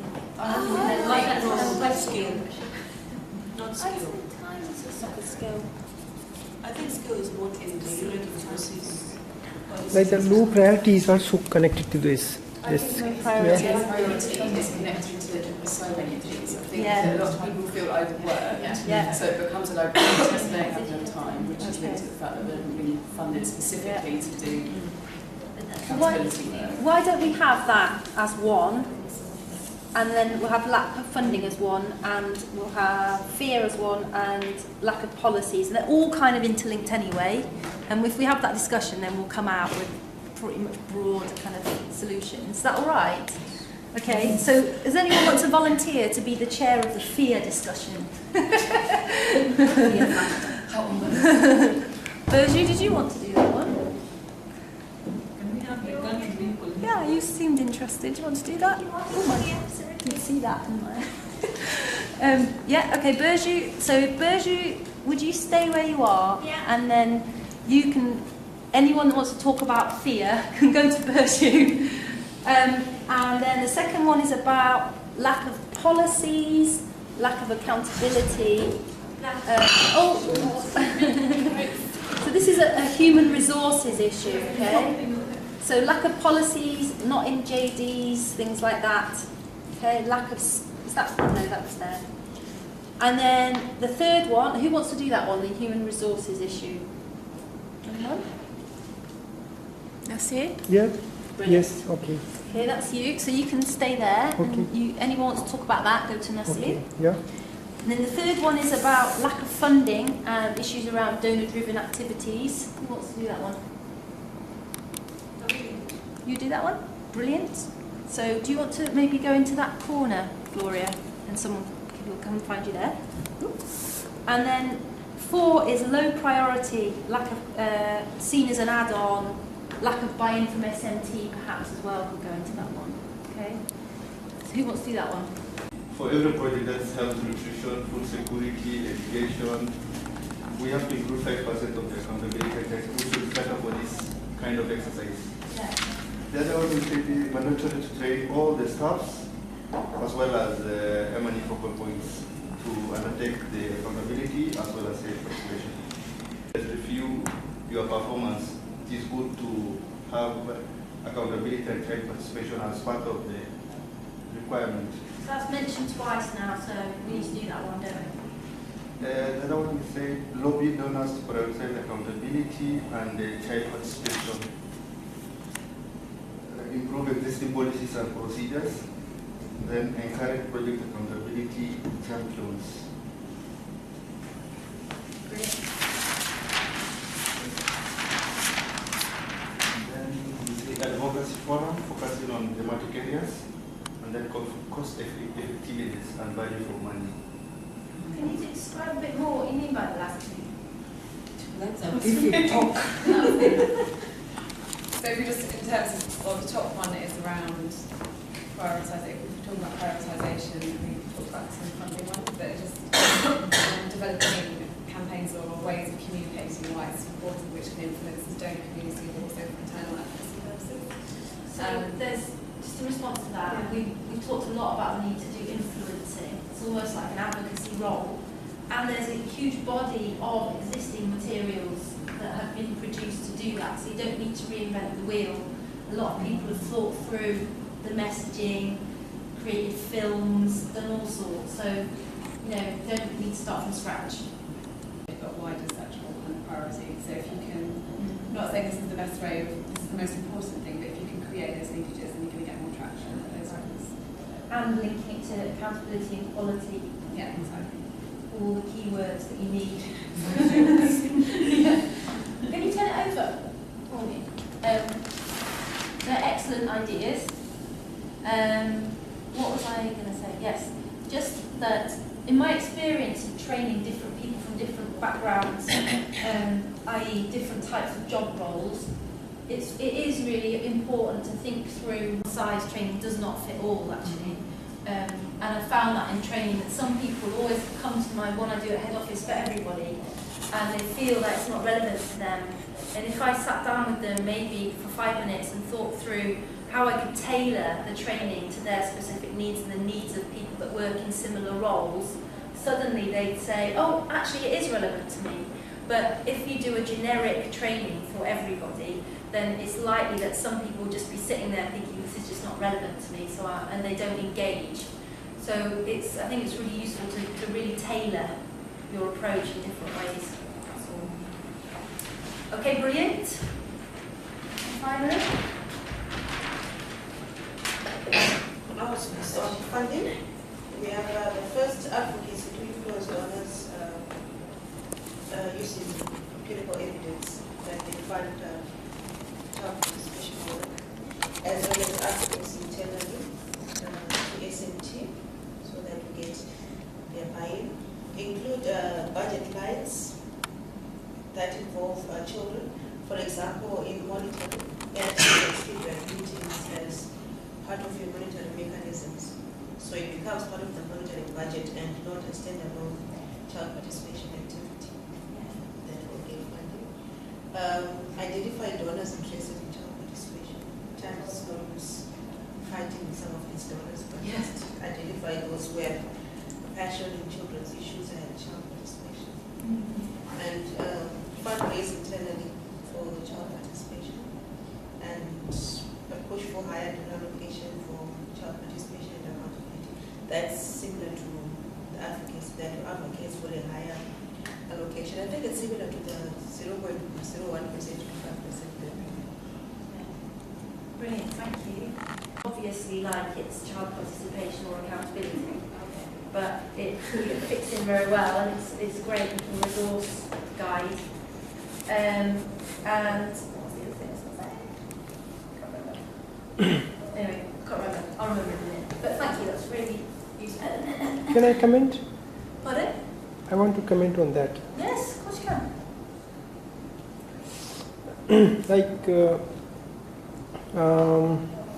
Normally people try to have separate budget for CP and CRG. And then other thematic areas like education, health, livelihood, they consider CP, CRG as a separate thematic area. Yes. Because they have separate projects and they are budget holders, they are implementing it. Yeah. So they think that they are responsible for child rights and child participation and accountability. Instead, if it is included and integrated into every thematic area. So the CPCRG team is like is a part of every thematic area. So it will be more productive then. It's my absolutely agree with you.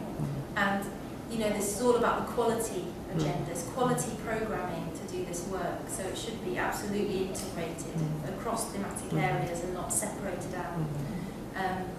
And you've been doing a lot of work on that I'm sure you've shared already, or you can share around quality frameworks and stuff like that. Maybe you could. Yeah, we've looked at the SIAC, that which we the SIAC quality different. Framing it in this language of quality sort of gets more traction. And I think like Emily is saying, for the implementation should be pure the project lifecycle. We face challenges where we have the lifelong project, for example. They have components for child participation, child protection. They are not the ones who are going to do that. They'll come to you in the last month of the project. You know, I've got this small fund. Can you do child protection or child participation for us? They don't even tell you what they want to do, but because it's a requirement that the director say, no, you need to mainstream child protection, child participation. They come to at the last minute. They don't even know what they want to do.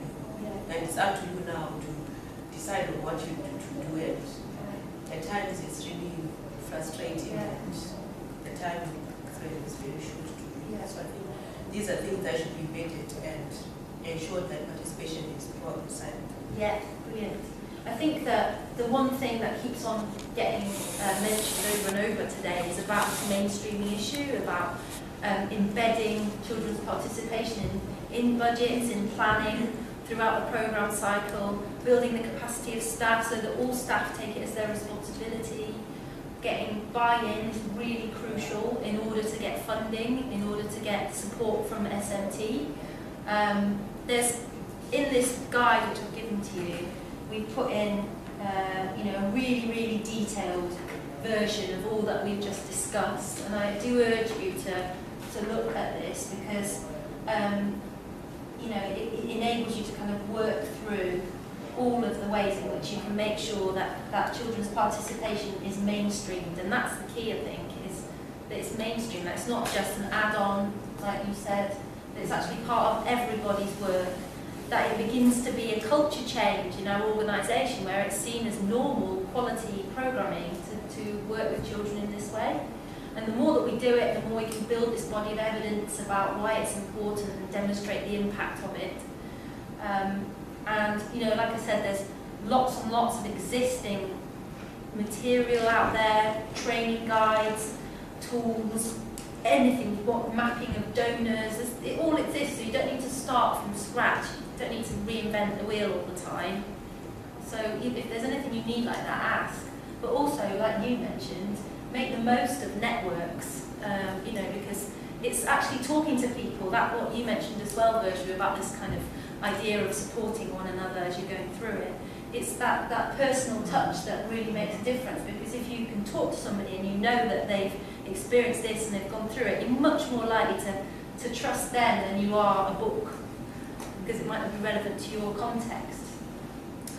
So yes, I think that we will end our session there, unless anyone's got anything else. Yeah? I just wanted to add, if anyone does read that document, if you've got any feedback on it, or anything that you think we've missed, it'd be really good if you let us know. Claire wrote most of this, by the way. Well, I'm not. You did. Well done, Claire. So yeah, I hope that today, I've really enjoyed today, and I feel like I've learned a lot from you, and I think there are several sort of points for follow-up to even further build our knowledge on certain aspects. I really want to thank you. I hope that, like we talked about earlier, this hasn't appeared to be a huge overwhelming mountain to climb, and actually if we start with little small things, we can really make a big difference. And I hope that you feel really confident to go away and just, really start doing it and being real champions. Okay, so we'll end there. Has anyone got any further comments or suggestions before we do some action planning, some individual action planning? Just one question. So what you were saying about the availability of resources is great, but I was thinking just in terms of general knowledge management. Yes. Like, for instance, I remember Virtue showed us something from Myanmar yesterday that it was a document they come up with that they give out in the field, and they put it in a complaints book. It looked great, but if I was a member of staff in the country office, how would I be able to find out about that, and is it available anywhere? We put it all on the intranet, but no one seems to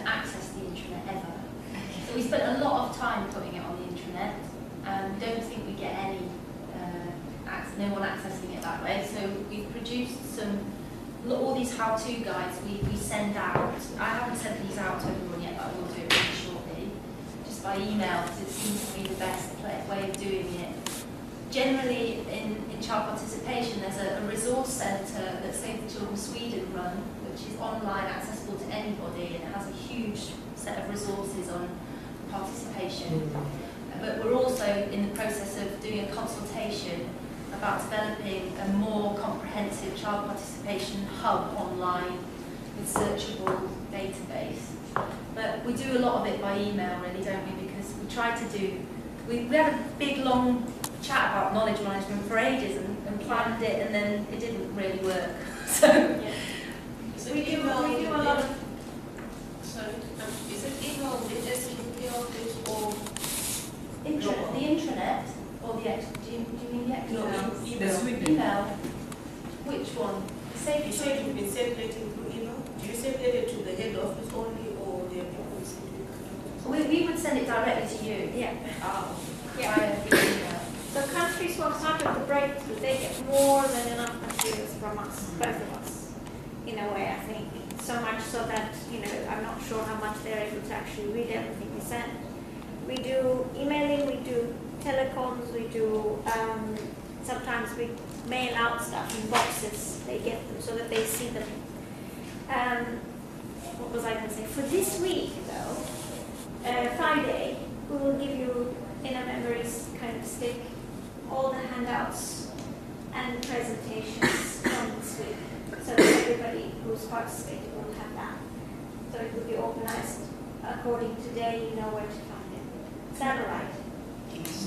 I was just thinking though about, like, in terms of contact lists and just like mail outs, so outside of the breakthrough countries, like linking up with the automatic team more regularly, because we obviously have quite wide distribution lists for education staff at different levels within the countries, which might help. I've got some thematic team people on my mailing list and some aren't, so I'll add people to it. It's a good idea. Just to encourage like wider dissemination. Okay. I don't know, I mean, Absolutely. more emails. I personally